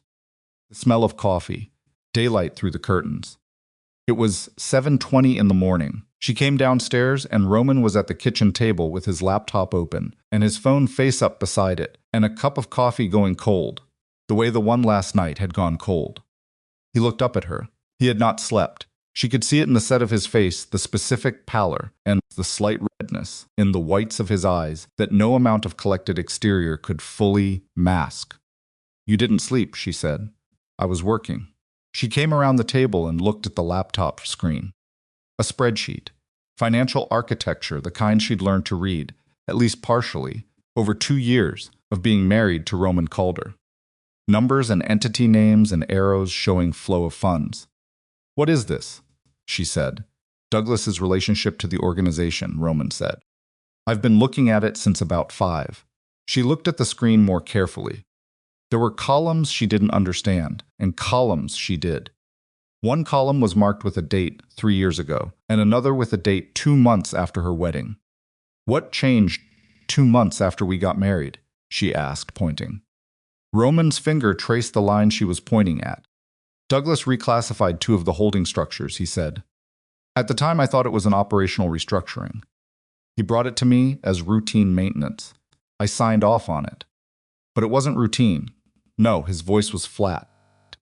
"If you reclassify those 2 structures the way he did, it changes the inheritance pathway. In the event of a divorce, certain assets that would normally pass to both parties now revert specifically to bloodline inheritors." Naomi absorbed this. "He was building a financial wall," she said. "He was building a financial wall," Roman said. "From the inside. Using my signature to do it." She sat down slowly in the chair across from him. The morning light was coming through the window, and it was the kind of light that was ordinary and indifferent to everything happening in the room it was illuminating. So the separation papers were never just about getting me to leave," she said. "No," Roman said. "The separation papers were the last step, in a process that started 2 months after the wedding. He was restructuring the financial base so that if the separation happened, whether I wanted it or not, I would be bound by structures that he had defined. And the settlement offer in those papers was probably calibrated specifically against those restructured assets. He was going to pay me with money he'd already moved out of reach," Naomi said. "He was going to pay you what looked like a generous number, but was actually a fraction of what you'd be entitled to without the restructuring." The kitchen was very quiet. "Roman," Naomi said carefully, "how much did you sign off on, without knowing what it was?" He looked at her. "Enough that I have a problem," he said. "Not a legal problem. The restructuring was technically within his authority to propose, and I had the authority to approve. But a structural problem. Undoing it without it, looking like I'm restructuring in response to a personal dispute, is going to be complicated." "Marcus can handle that. Marcus can handle the legal portion," Roman said. "The other portion I have to handle myself." She looked at him. "What other portion?" "There are people in the organization who are loyal to Douglas," he said. "Not to me, to Douglas. Some of them have been there longer than I have. Douglas was operating in this space before I built what I built, and he brought people with him. People who work through his relationships, not mine." "How many people?" Roman's jaw was tight, enough to matter. She let that sit for a moment. "So last night wasn't just about the family," she said. "It was never just about the family," he said. "I think I knew that. I just didn't." He stopped. Started again. "I didn't want to see the full picture because the full picture meant Douglas had been working against me from inside the organization for potentially 2 years. And that is a different scale of problem than a family disagreement." "Roman, I know. How dangerous is this?" He looked at her directly. She appreciated that he didn't soften it or redirect it. "Not physically dangerous," he said. "These are not people who operate that way. But financially, structurally, Douglas has access to information about the organization that could be damaging if it was shared with the wrong people. Regulators, competitors, people who have been looking for leverage against me for years." Naomi sat with this. She looked at the spreadsheet on the laptop screen, and she thought about the folder Douglas had placed on this table. She thought about how it had looked to her a power play, a cruelty, a family trying to buy her out of a marriage. She had never considered what was underneath the folder. What financial architecture had been quietly assembled to make the folder meaningful? She had been fighting the symptom. The disease was much older. "What do you need from me?" she said. Roman looked at her across the table. In the morning light, with no sleep and the weight of everything from the last 12 hours still sitting on him. He looked not diminished, not broken but real, in a way that he didn't always let people see. The specific realness of a person who has had to re-examine something fundamental and is still in the middle of that examination. "Tell me everything you remember about every interaction you had with Douglas," he said, starting with the first time he came to this house. "Every word you remember, every detail." They spent the next 3 hours at that table. Naomi talked and Roman listened and took notes, and twice he asked her to back up and repeat something because the detail mattered, and she backed up and repeated it without asking why. She gave him the dates she could remember, the specific language Douglas had used, the way he'd positioned each visit as concern, as practicality, as family interest. She told him about the second visit when Douglas had mentioned, almost incidentally, a specific account number she'd never been told about. She hadn't known at the time what it signified. But she'd remembered the number because she had the kind of memory for spoken numbers that most people didn't, a specific cognitive quirk that she'd had since childhood. She said the number. Roman stopped writing. He looked at the screen. At the spreadsheet, he typed the number into a search field in one of the columns. It came back as one of the 2 restructured holding structures. The room was completely still. "He told you the account number," Roman said. Slowly. "He mentioned it," Naomi said, "like it was something I should already know about. Like he assumed I knew what it was. When I didn't react, he moved on." "He mentioned it to establish that you were aware of the account," Roman said. "He was creating a record. He was building the foundation of documentation that you had knowledge of the account, that you had been informed of the financial arrangements, that your silence constituted acknowledgement." Naomi felt the cold settle through her again. Not panic. Something more precise than panic. "The documentation Vivienne mentioned," she said. "The preliminary arrangement she says I agreed to would reference that account," Roman said. "Would cite your knowledge of it as evidence of your participation in the arrangement, which I knew about because he told me in my own kitchen without explaining what it was." "Yes." She looked at her husband. He was looking at the screen with an expression that was very far from the man who had been in that estate last night, or rather, it was the same man, but a different layer of him. The layer that had built an empire and sustained it for 20 years, by being, when it mattered, absolutely precise. "He's been building this for 2 years, Naomi said. "Longer, possibly," Roman said. "He knew from the beginning." "He knew from before the beginning," Roman said. "The question I'm asking myself right now is whether my mother knew too. Whether this was always a coordinated strategy, or whether Douglas built it himself and told Vivienne about it when he needed to use it. Why does that distinction matter?" Roman looked at her. "Because what I do next depends on it." Marcus Webb arrived at 10 that morning, this time with a tie and 2 associates from his firm and a second legal pad. Roman walked them through the spreadsheet. One of the associates, a woman named Claire, who said fewer words than anyone else in the room but absorbed more, asked 4 specific questions and wrote down the answers, and then said quietly to Marcus, "We can work with this." Marcus looked at Roman. "The firm Douglas commissioned is registered in Delaware. I found it in about 2 hours. It's a shell they exist to produce documentary evidence for civil disputes, specifically matrimonial and inheritance disputes. This is not the first time they've been used for this kind of thing." "Can you prove the documents are manufactured?" Roman asked. "We can prove the methodology is consistent with manufactured evidence," Marcus said. "Proving it definitively requires getting hold of the documents themselves, which we can do through a legal challenge if necessary. But honestly, Roman, we may not need to go that route." "Why?" Marcus leaned forward. "Because Douglas made a significant error.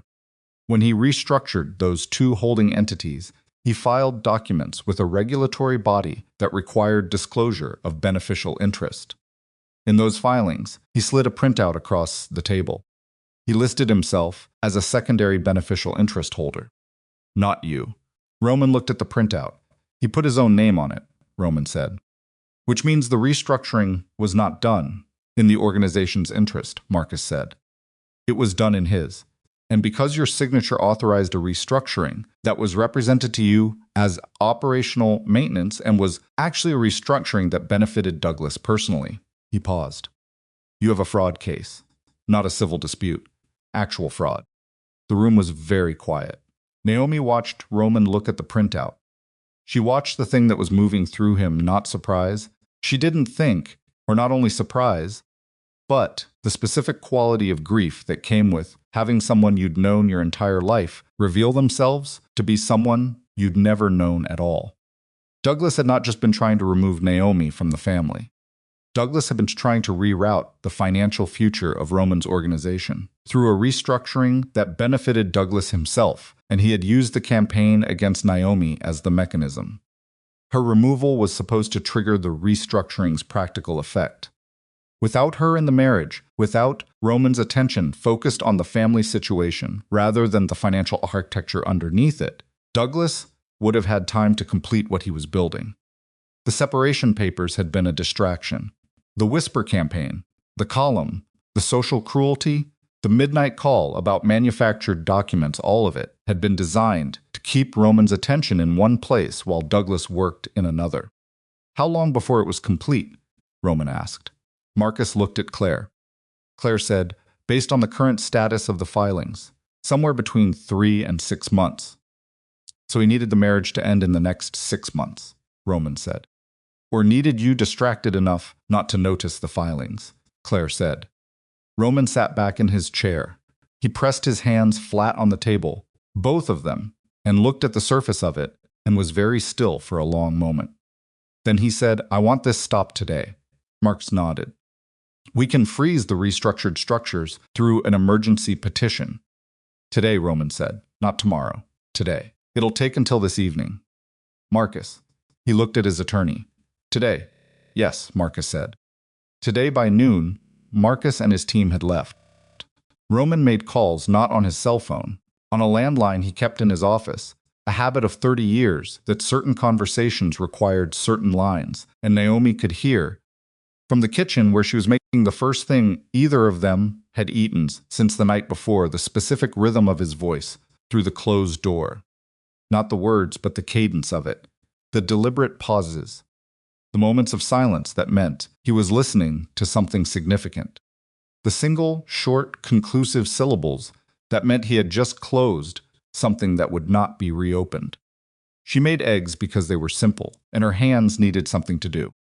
She made them badly overcooked on one side and ate them anyway because her body needed fuel, regardless of their quality. Roman came out of the office at 12:45. He sat at the table and ate the eggs without commenting on their quality and looked at the wall for a moment with the face of someone who had completed a set of tasks and was now confronting the space between the doing and the consequences. It's done, she said. The financial piece is in process, he said. Marcus is handling the legal challenge to the documents Vivienne referenced. By tonight, Douglas won't be able to move anything. And Douglas? He doesn't know yet. Roman looked at her. He's still expecting me to call him back. He sent 2 more texts this morning. He thinks I'm considering the situation. Are you? I considered it thoroughly. Between 5 and 7 this morning, Roman said. I'm past considering. His phone rang on the table. Not Douglas. Not Vivienne. A name she didn't recognize, a man's name, a first name only. Roman answered it. The conversation was brief. He said very little, just a few short acknowledgments, and then said, keep it clean, and hung up. He looked at Naomi. My people have been watching Douglas's movements since this morning, he said. She absorbed this. Since this morning? How? I made a call before you came downstairs, he said, before Marcus arrived. I wanted to know if he'd contacted anyone outside the family after the call last night. Had he? He drove to an office at 6 this morning, Roman said. The office belongs to the Delaware firm. He went to them directly. He's been trying to advance the document production, Roman said. He wants the documentation in hand before I can challenge it. He's been there for 6 hours. Naomi looked at him. What happens now? Now he's going to find out that the entities he was trying to restructure have been frozen through an emergency legal action, Roman said. And he's going to understand what that means. What does it mean? It means I know, Roman said. Not just about Naomi and the family situation. All of it. The restructuring, the self-dealing, the fraudulent filing. He paused. He's going to have about 30 minutes of realizing that the position he thought he was in is not the position he's actually in. And then he's going to call me, Roman said. Douglas called at 2:17 in the afternoon. Roman answered on the first ring. Naomi was in the kitchen. Roman took the call in the living room, and this time she could hear more of it through the open doorway, not because he was loud, but because the house was very quiet and she had stopped, pretending she wasn't listening. She heard Roman say, "I know about the filings." She heard a silence on the other end that lasted long enough to be a response by itself. She heard Roman say, "I'm not interested in your explanation, Douglas. I'm interested in a resolution." Another silence. Then a burst of something from the other end, Douglas's voice, too distant to make out words, but with the quality of a man who had just stepped off solid ground into something that was not solid and was discovering that fact in real time. Roman said, "Stop talking." He said it the way he said things when he was done with the portion of a conversation that was discussion and had moved to the portion that was conclusion. He said, "You have 72 hours to remove yourself from every position you hold in any entity connected to my organization. Every advisory role, every board seat, every access code. 72 hours. He paused. "If you choose not to do that, I will pursue the fraud case. And I will win it, because Marcus has already confirmed we have what we need." Another pause. "And Douglas, the documentation you had prepared about my wife. Every copy of it. I want confirmation that it's been destroyed within 24 hours.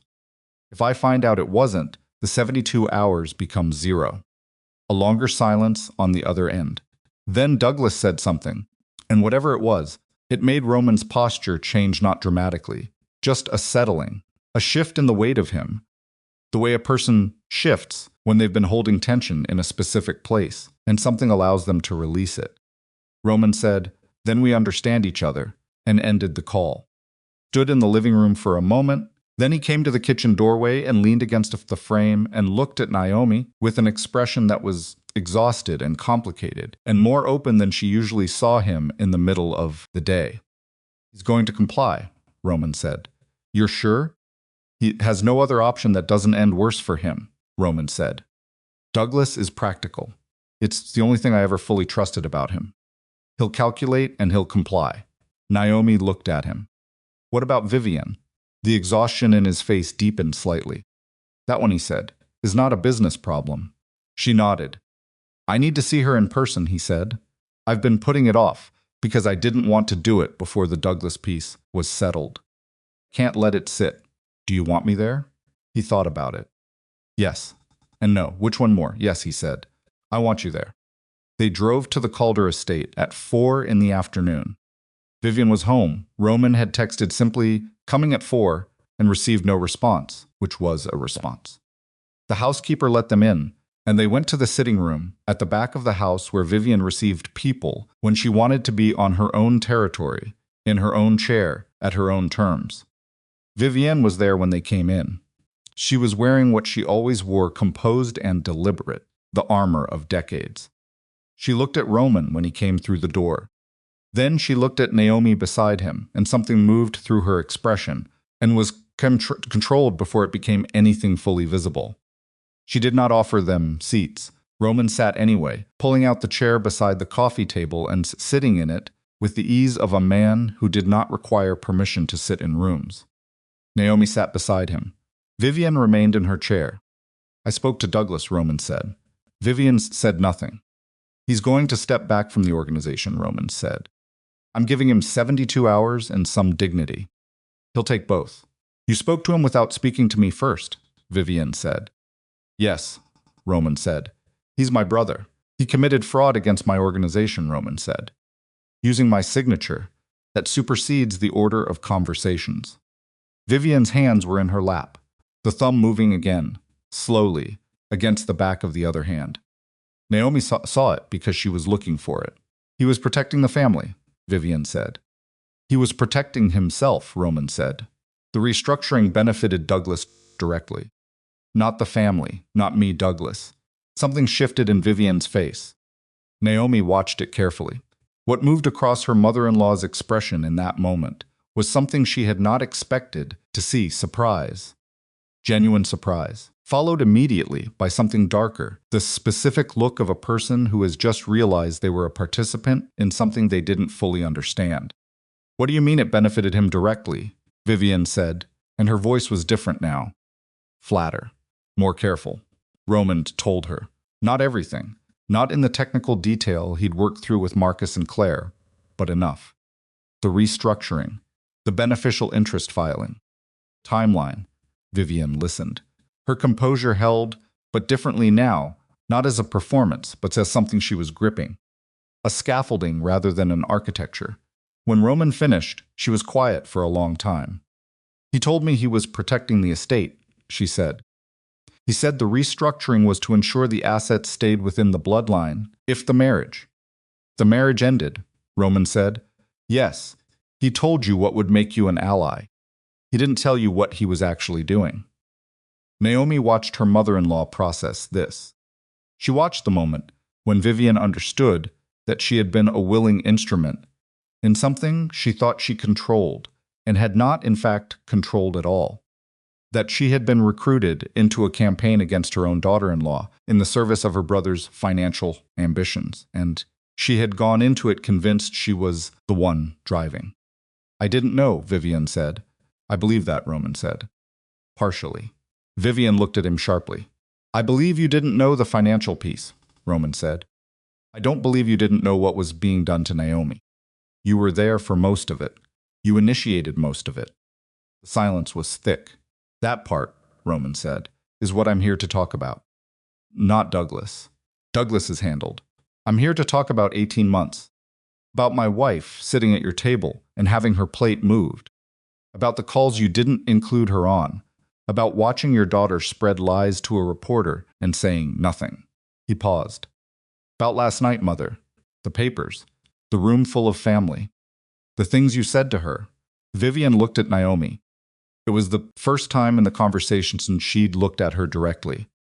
And what was in her expression, Naomi saw, was complicated in a way she hadn't quite anticipated. Not the cold calculation of the night before. Not the composed performance of someone managing a room. Something more confused than that. Something that was working its way through. Something it didn't have a clean framework for. "I believed I was protecting this family," Vivienne said to her. Not to Roman. To Naomi. "I know you did," Naomi said. "That doesn't," Vivian stopped. "No," Naomi said. "It doesn't. I was wrong about what you were," Vivienne said. Each word came out separately, with the specific weight of a woman choosing something difficult over something easier. "I decided what you were before I knew you. And I looked for evidence of what I'd already decided, instead of looking at what was actually there." Roman was watching his mother. He was still, and his face was unreadable in the way that it went unreadable when he was letting something happen without interfering in it. "I'm not asking for forgiveness," Vivienne said, and she said it quickly, like she needed to forestall it. This is not that conversation.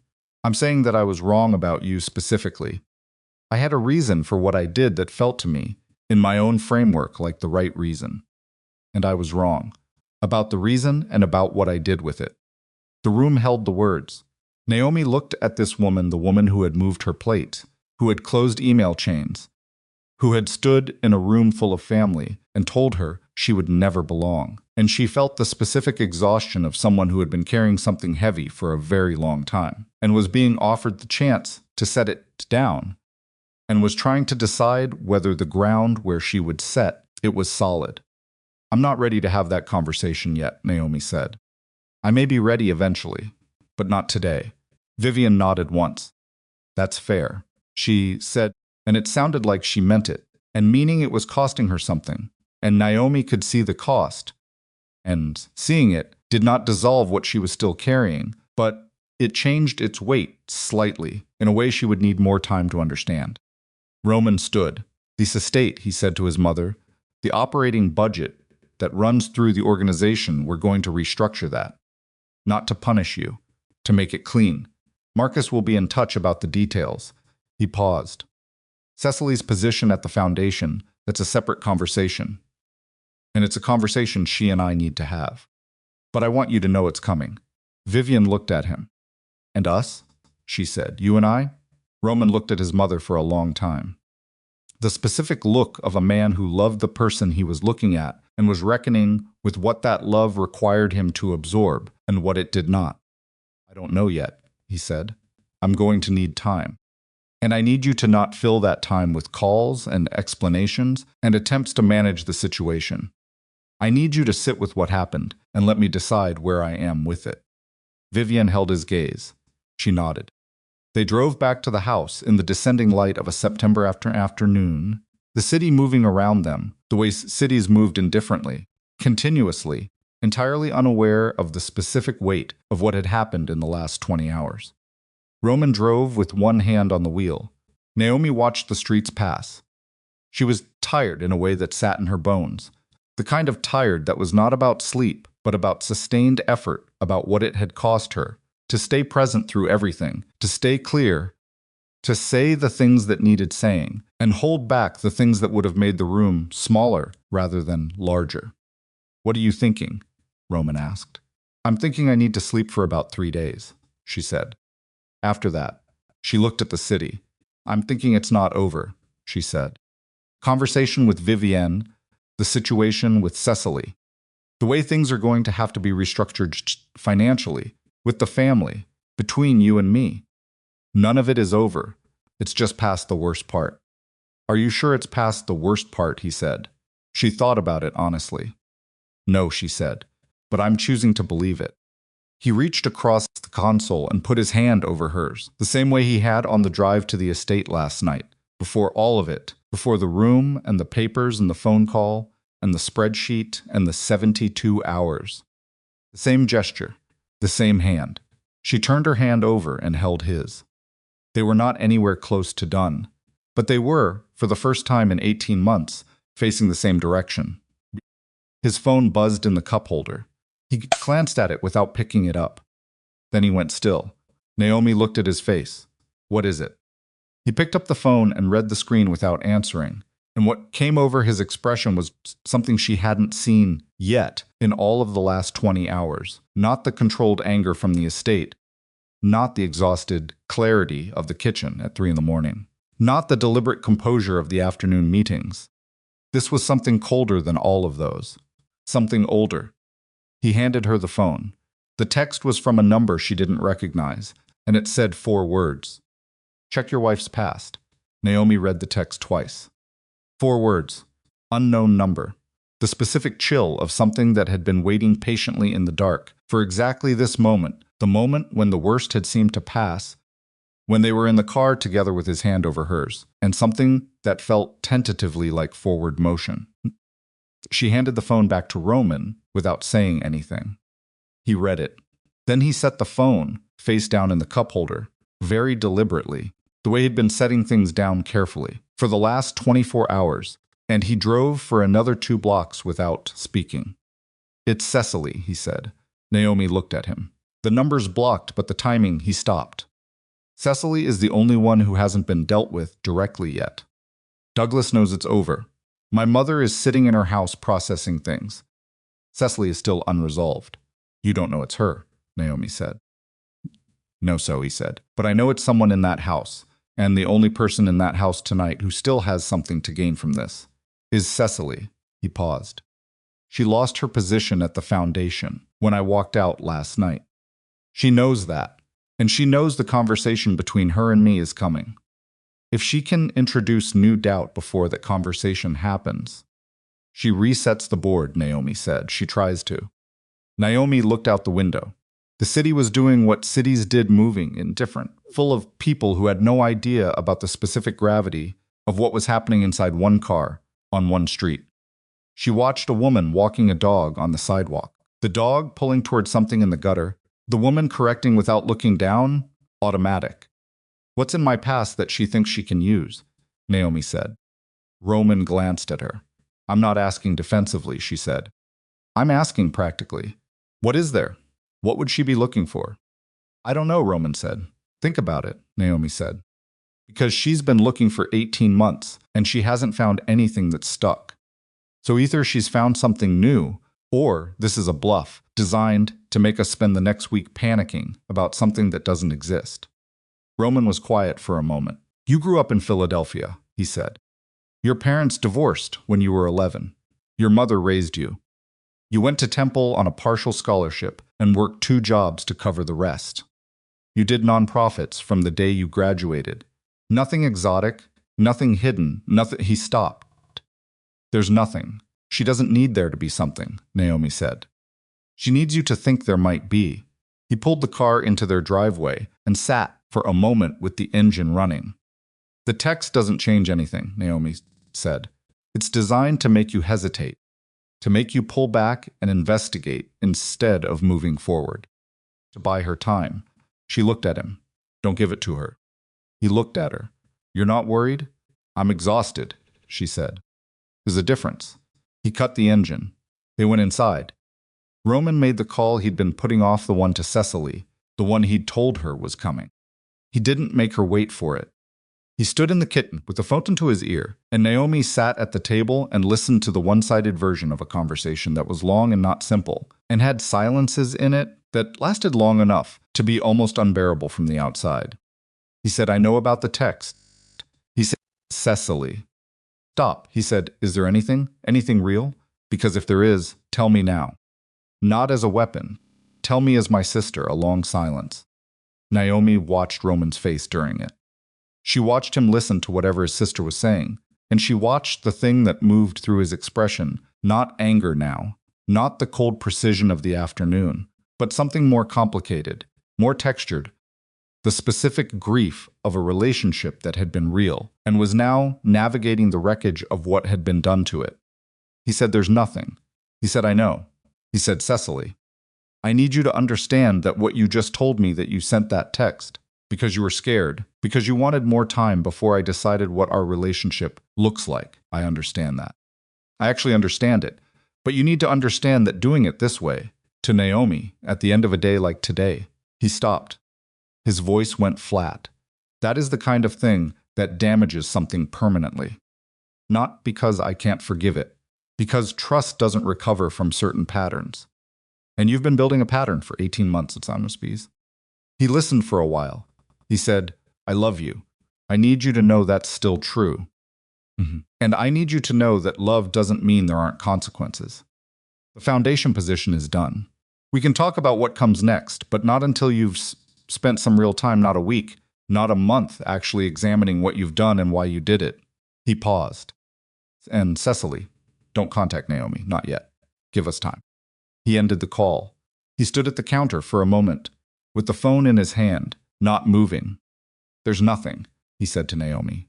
She confirmed it. She sent the text because she was panicking. There's no information, no file.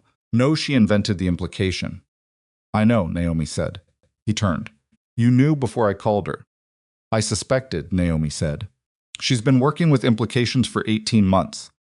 She's never had actual information. If she'd had something real, she would have used it a long time ago. He set the phone on the counter. He looked at his wife across the kitchen, across the table, where the folder had been placed 3 times, across the room where they'd sat at 3 a.m. with Marcus Webb and started pulling apart the architecture of what his family had built against them. And he looked at her with an expression that was past the crisis now, the action and the confrontation and the precision of the last 24 hours, and was arriving somewhere quieter and more costly. Come here, he said. She came around the table and stood in front of him, and he pulled her in, not the careful, deliberate gesture of the hallway. Last night, not the hand holding across the console, but something more complete than either of those. His arms around her, and her face against his shoulder, and both of them standing in their kitchen in the remains of one of the hardest days of their shared life. She felt him breathe. She felt the tension in him, the accumulated tightness of 24 hours of controlled precision, and she felt it slowly begin to release, imperfectly, incompletely, the way tension released when it was not finished, but had simply reached its limit. She didn't say anything. Neither did he. They stood there for a while. Then she said into his shoulder, We need to eat something that isn't terrible eggs. He made a sound that was, finally, an actual laugh. Small and rough and genuine, in a way that his near smiles of the last day hadn't been. A laugh that surprised him slightly. The kind that came from a place underneath the strategic competence and the controlled anger and the exhaustion. Okay, he said, yeah. They ordered food from a place nearby, the kind of place that didn't require a decision, more complex than what kind of noodles. And they ate at the kitchen table, the same table, always the same table. The table that had held so much of the weight of this, and they talked about things that were not the family. Small things. The trip Roman had mentioned in the car on the way to the estate the previous evening, which felt like it had happened in a different era. Portugal, the coast, a place that neither of them had been to. I want to go in November, Roman said. November is cold on the Portuguese coast, Naomi said. I know, he said. I want to go anyway. She looked at him across the takeout containers. Cold and empty, she said. Cold and empty and ours, he said. She nodded slowly. November, she said. They slept that night in the actual sense, not the performed, horizontal stillness of the night before, but genuine sleep, the deep and disorganized sleep of two people whose bodies had finally overridden everything else. Naomi woke once at 3 and lay in the dark and listened to Roman breathing and thought about nothing in particular for a while, just the quality of the dark and the sound of his breathing and the specific feeling of being in a place that was hers. Then she went back to sleep. The weeks that followed were not clean. Clean was for the summaries of things, for the version of events told later when the ragged pieces had been smoothed into a shape that fit in a sentence. The actual weeks were complicated and iterative and required things from both of them that were not comfortable. Marcus filed the challenge to the manufactured documents within 48 hours. The Delaware firm, confronted with a fraud case and the specific legal exposure of having produced fabricated evidence for use in a matrimonial dispute, cooperated more quickly than Marcus had expected a sign. Marcus told Roman that this was not the first time they had been in this position, and not the first time they had calculated that cooperation was the more survivable option. Within 2 weeks, the documents had been confirmed as fabricated and officially invalidated through a legal process that generated paperwork Naomi never fully read and did not need to. Douglas complied with the 72-hour deadline. His departure from the organization's boards and advisory roles was handled quietly, as Roman had intended, not a public fracture, not an announcement, but a series of resignations and structural changes that removed him from every position of access.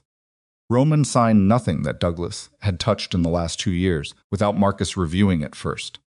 The restructured holding entities were unwound through a process that took 6 weeks and required Roman's attention and pulled him out of every other part of his life. But he did it carefully and completely, and when it was finished, the organization's financial structure was cleaner and more entirely Roman's than it had ever been. Douglas called once, 3 weeks after the 72 hours. Not to argue, to say that he understood. It was a brief call, and Roman told Naomi about it afterward, without editorializing, and Naomi said nothing, because there was nothing to add. Cecily was harder. Not because she was more dangerous than Douglas, or more calculated than Vivienne, but because she was Roman's sister, and the relationship between them had been real, in a way that the other relationships had been complicated. And the real things, when they broke, left different kinds of damage. Roman met with her 6 weeks after the anniversary party. Not at the estate, not at a restaurant, but at the apartment Cecily kept in the City-neutral territory, her space, her terms. He went alone and came home 3 hours later and sat at the kitchen table without speaking for a while, and Naomi did not ask immediately. She put tea in front of him and sat across the table and waited. She cried, he said eventually. I haven't seen her cry since we were kids. What did she say? That she knew it was wrong, he said. Not just the text at the end. All of it. She said she'd known for months that it was wrong, and she'd kept going because stopping felt like admitting something she didn't want to admit. He paused. She said she was jealous. She said it directly, which I didn't expect. Of me? Naomi said. Of who I became when I was with you, he said. She said I was different. that I called less, that I was less available in the way I used to be available to her. And she was right about that. I was different. I am different. He looked at Naomi. She didn't know how to be in my life when there wasn't the same space for her. And instead of figuring out how to be in it differently, she tried to remove what was in the space. Naomi held her tea. That's a very honest thing for her to say. I know. He rubbed his face, which makes it harder. If she was just calculating, just running a campaign, I could file it and move on. But she's scared, and she loves me, and she made terrible choices out of that, and she knows it.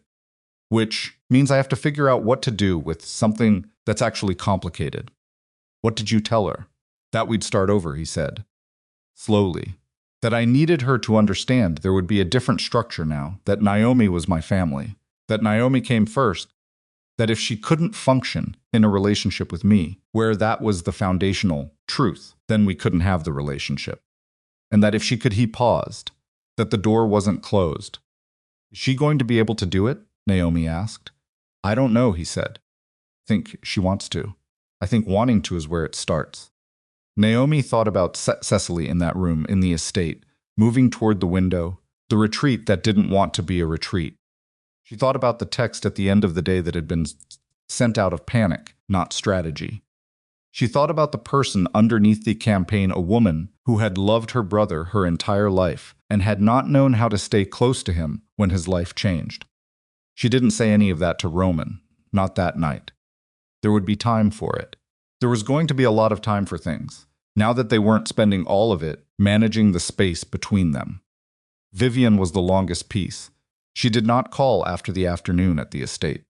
She did not send messages through family members or attempt to manage the situation through back channels. She did what Roman had asked her to do. She sat with it. Naomi didn't know whether she was sitting with it in the way Roman had meant, whether she was actually examining the architecture of what she'd done and why, or whether she was simply waiting. She suspected it was some combination of both, because Vivienne was a complicated person who had genuine feelings and genuine cruelty and genuine love all coexisting in a space that had not learned, in 67 years, to sort one from the others cleanly. 6 weeks became 8. 8 became 10. Roman visited his mother twice in those 10 weeks, alone, visits that Naomi knew about and did not ask for detailed accounts of. He told her the essential shape of them, that his mother was adjusting to the changes in the estate's operating arrangement, that she was quieter than she'd been in years, that on the second visit she had asked about Naomi in a way that was different from before. Not strategic, not as an approach to managing Roman. She had asked how Naomi was doing with the flatness of someone asking because they actually wanted to know. What did you tell her? Naomi asked. That you were doing well, he said. That you were busy, that you'd been talking about November. Naomi looked at him. What did she say? She said Portugal was beautiful in November, he said. She said she'd been once, a long time ago, and that the light was different there in autumn. Naomi was quiet for a moment. That's all she said? She also said he paused. She said she hoped you'd both enjoy it. It was not reconciliation. Naomi knew what reconciliation looked like, and this was not it. Reconciliation was a longer road than 10 weeks, and it would require things from both of them that neither of them was ready to give, yet it would require Vivian to sustain a change that went against the grain of how she'd moved through the world for 6 decades.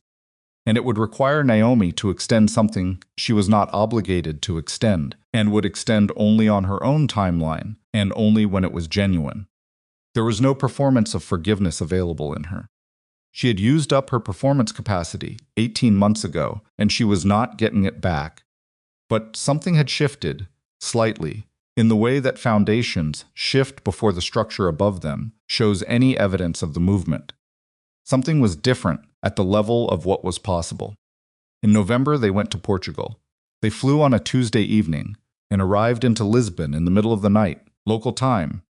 The city glittering below them through the airplane window, in the specific way that cities look from above when you've been awake for 18 hours, and everything has the quality of something observed from a slight distance.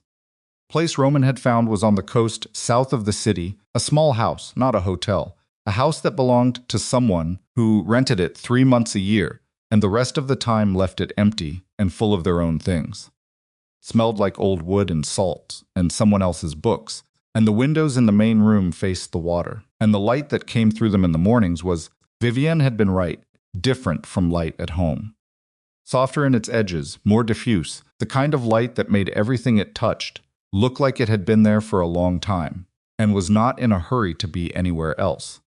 They slept the first day fully, luxuriously, without alarm clocks or phones on the table. Naomi woke to the sound of water, distant, and lay in the bed for a long time before getting up.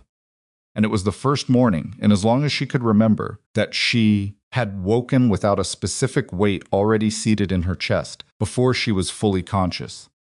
She got up and found Roman on the small terrace outside the main room with coffee, looking at the water. He heard her come out and didn't turn around, just shifted slightly to make room, and she stood beside him and looked at the water too.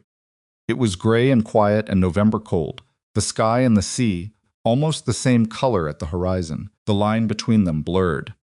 There was a fishing boat far out, barely visible, moving along the edge of where the sky began. Cold, she said. Very, he said. Worth it, she said. Yeah, he said. Worth it. They stayed for 10 days. They did not talk about the family every day. Some days they didn't talk about it at all. They walked in the mornings along the coast road, sometimes speaking and sometimes not. They ate in small places in the towns nearby, the kind of places that didn't have menus in English and required pointing and occasional guesswork. And they ate things that were simple and good and entirely unconnected to anything that had any history attached to them.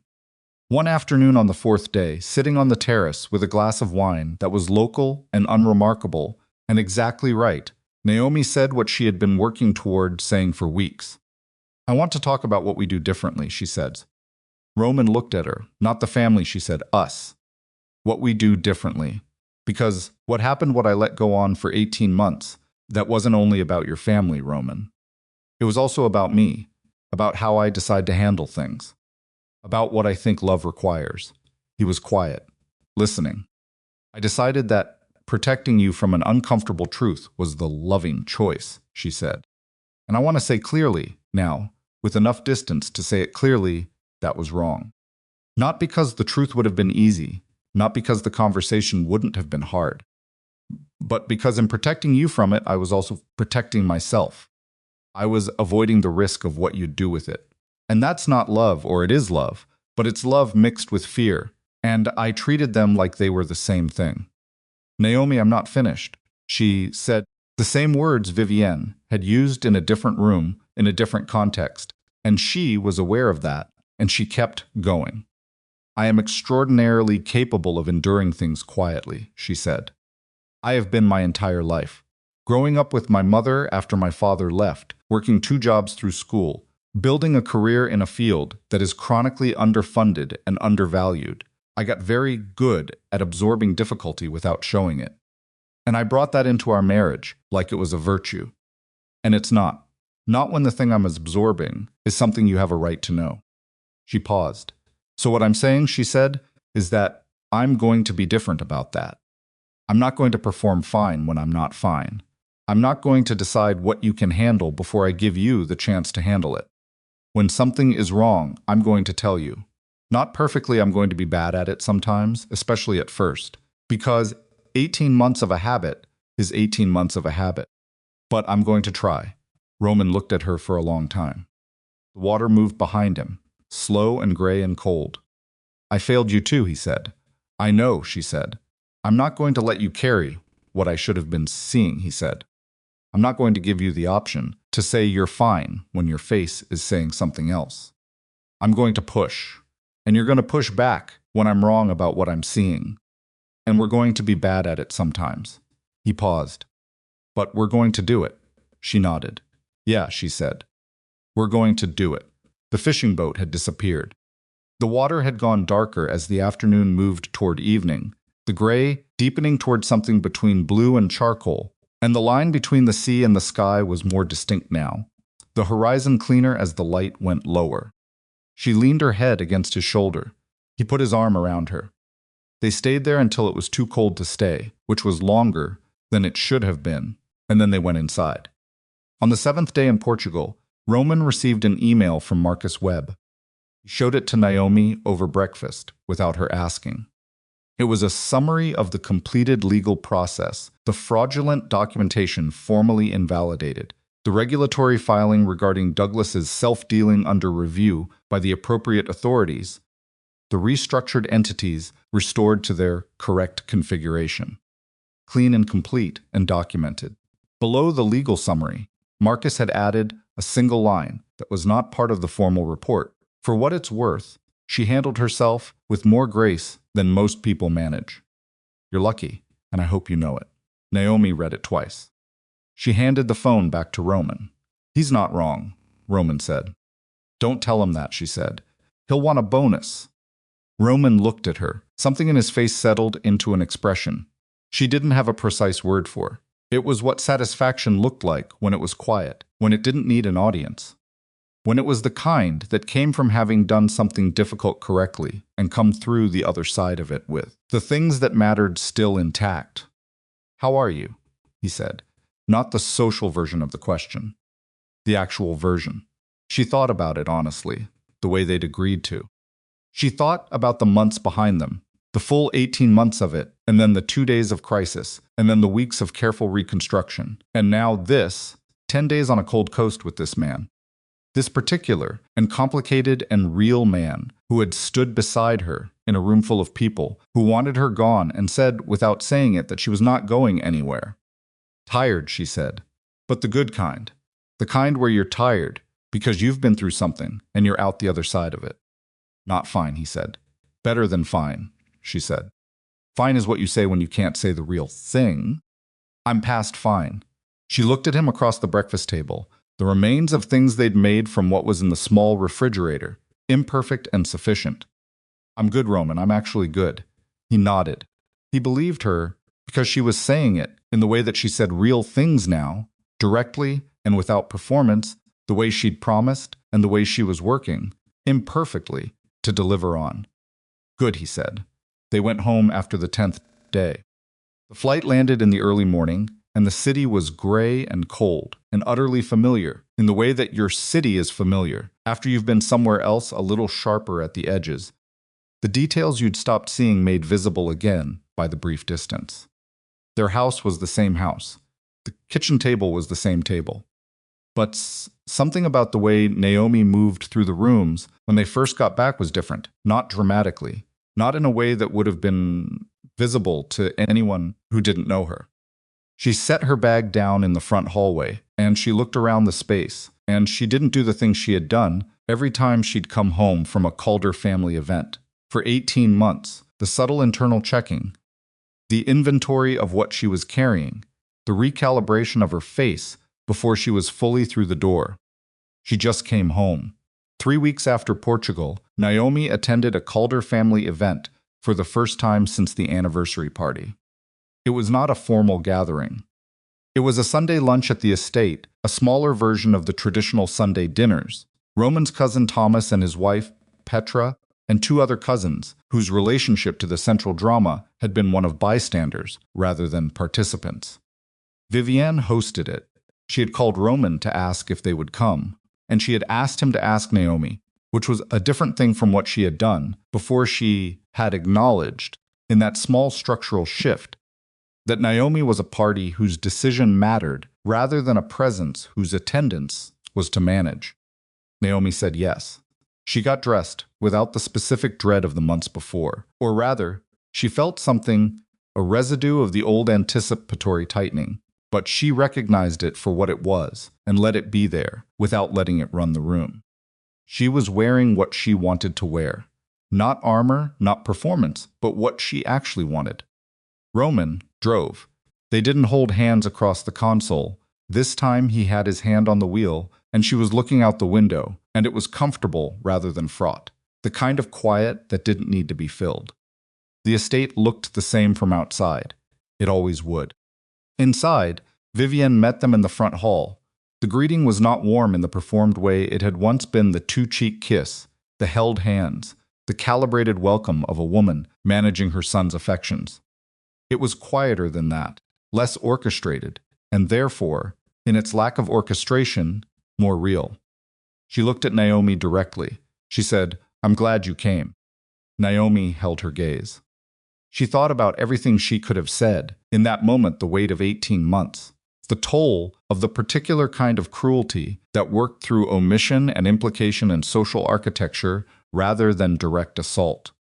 She thought about the moved plate. She thought about sitting at a kitchen table with paperwork in front of her 3 separate times. She thought about the column in the society pages and the lobby of a midtown hotel where a nonprofit event had been running, and a man named Roman Calder had stood nearby watching her solve problems and then introduced himself, and how none of what had happened since was the thing she'd signed up for, and all of it was the thing she'd been given. And here she was, standing in the hallway of the estate in November, still standing.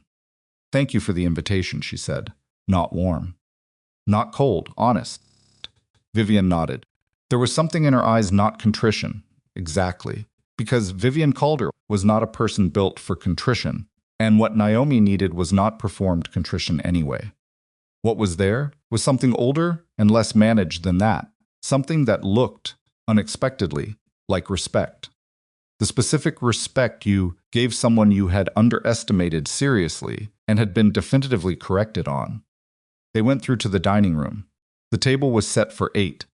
Naomi's place setting was at Roman's right hand. Nobody moved it. They sat, and the lunch proceeded the way meals proceeded in houses, with complicated histories, not seamlessly, not without its awkward patches. The conversation moving through safe terrain, and occasionally skirting the edges of the terrain that wasn't safe yet, and recalibrating. Across the table, caught Naomi's eye once, and gave her the small specific look of a woman who had been watching this situation for a long time, and was glad about how it had landed, and Naomi returned it with a look that said she knew, and was glad Petra was here. The food was good. The wine was what Vivian's table always produced. The afternoon light through the dining room windows was the flat gray light of November in the northeast, and it sat on everything without preference. At one point, Vivian asked Naomi about Portugal.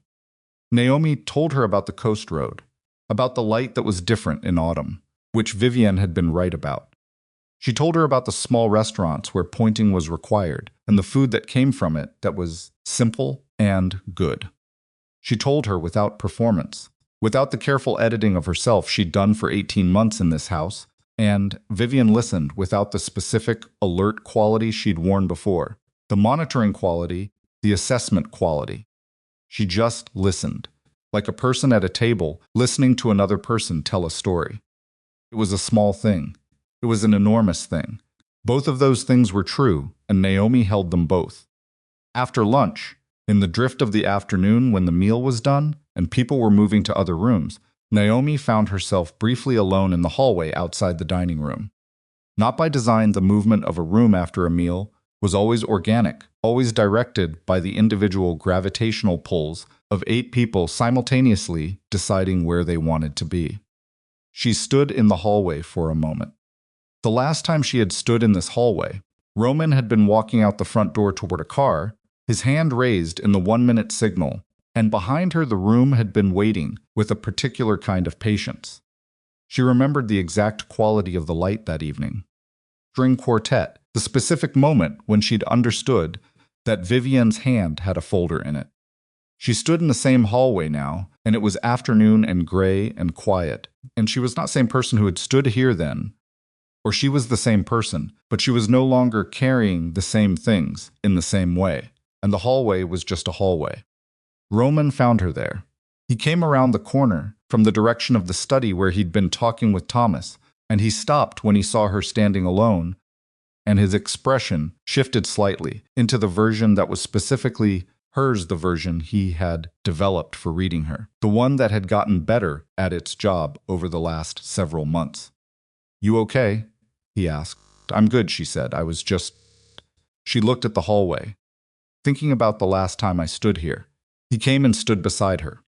They both looked at the hallway, the dim amber light, the dark wood, the door at the end that opened onto the front walk. "Different," he said. Very, she said. Better? She thought about it honestly, the way she'd committed to. Yes, she said, not easy, but better. He took her hand. Not the careful, deliberate gesture of crisis, just the ordinary, unremarkable gesture of a man who was standing next to his wife in a hallway and wanted to hold her hand. She let him. They went back to the others. Months later, far enough out that the acute edges had worn down to something navigable, close enough that it was still a presence, rather than a memory, Naomi was at a charity gala for the organization she'd worked with before Roman, back to consulting with them on a new initiative. She was standing near the edge of the room with a glass of water, watching a caterer set up a shrimp station, and she thought about a Thursday evening in November 3 years ago, when she'd stood in a room almost exactly like this one, with a walkie-talkie and a seating chart. She thought about a man who'd stood nearby watching her work, and then introduced himself. She thought about how neither of them had known then what the introduction would cost, what it would require, what it would demand from both of them in order to become what it had become. Roman was across the room, talking to someone she didn't recognize, and he looked up and found her across the space with the specific ease of a man who knew where his person was. And he caught her eye and held it for a moment, with a look that was ordinary and private and entirely for her. She raised her glass slightly. He smiled. She thought about Portugal. About the 10th day, the morning before the flight home, when she'd gone down to the water alone, while Roman was still asleep, and stood at the edge of it in the November cold, the Atlantic gray and enormous in front of her, the wind coming off it with that particular Atlantic insistence that didn't ask whether you were ready. She had stood there for a long time. She had thought about the girl who had grown up in Philadelphia, two parents becoming one parent becoming a woman, who got very good at managing difficulty without showing it. She had thought about the 18 months in the Calder family, the weight she'd carried, and the cost of it, and the person she'd been at the end of it, still standing, still hers, but tired in the particular way of someone who has been carrying something they should have set down a long time ago. She had thought about the kitchen table, the moved plate, the hallway, the text that said 4 words in the dark of a September evening in a car. And she had thought about what she was going to carry forward and what she was going to leave on the coast of Portugal, in the gray Atlantic November, where the light was different and nobody knew the Calder name and the water didn't care about any of it. She left the weight there. Not the lessons, she kept those. She was always going to keep those. But the part that had lived in her chest before she was fully awake in the mornings, the part that had made her quiet in cars and careful at tables and exhausted in ways that had nothing to do with sleep, that part she left at the edge of the water. The water took it the way water took things, without ceremony. She came back up from the shore and made coffee in the small house that smelled like old wood and salt, and went out to the terrace and waited for Roman to wake up. And when he came out and stood beside her, she told him what she'd done at the water, plainly, without the editing she'd once have applied. He was quiet for a moment. Then he said, "Good." 1 word. She understood it entirely. Good. Now, in the gala across the room from him, watching the caterer finish setting up the shrimp station in a configuration that was going to create exactly the kind of bottleneck that drives a fire marshal to complications, she thought about going over there and telling them they needed to move it 6 feet to the left. She thought about the walkie-talkie and the clipboard and the man who had stood nearby 3 years ago and watched her work and introduced himself. Across the room, not toward the shrimp station, toward Roman. He turned as she approached, mid-conversation with the person she didn't know, and he made the small unconscious adjustment that she'd come to understand as entirely the slight shift in posture, the subtle reorientation of attention, the way his whole person registered that she was the most important thing in any room she walked into. She stopped beside him. He put his hand at the small of her back. She shook hands with the person she didn't know and said something easy and appropriate and didn't think about it much, because her mind was doing what it did these days more easily than it used to. It was here, in this room, in this moment, present and clear and her own. The shrimp station was going to be someone else's problem. She was done solving problems that weren't hers. She was done carrying what she shouldn't carry. She was here, and she was his, And he was hers. And that was not a simple thing, it was a hard one, costly, imperfect, fully alive thing. And she stood beside him and felt it clearly, without the weight. The night moved forward the way nights moved. She stayed beside him,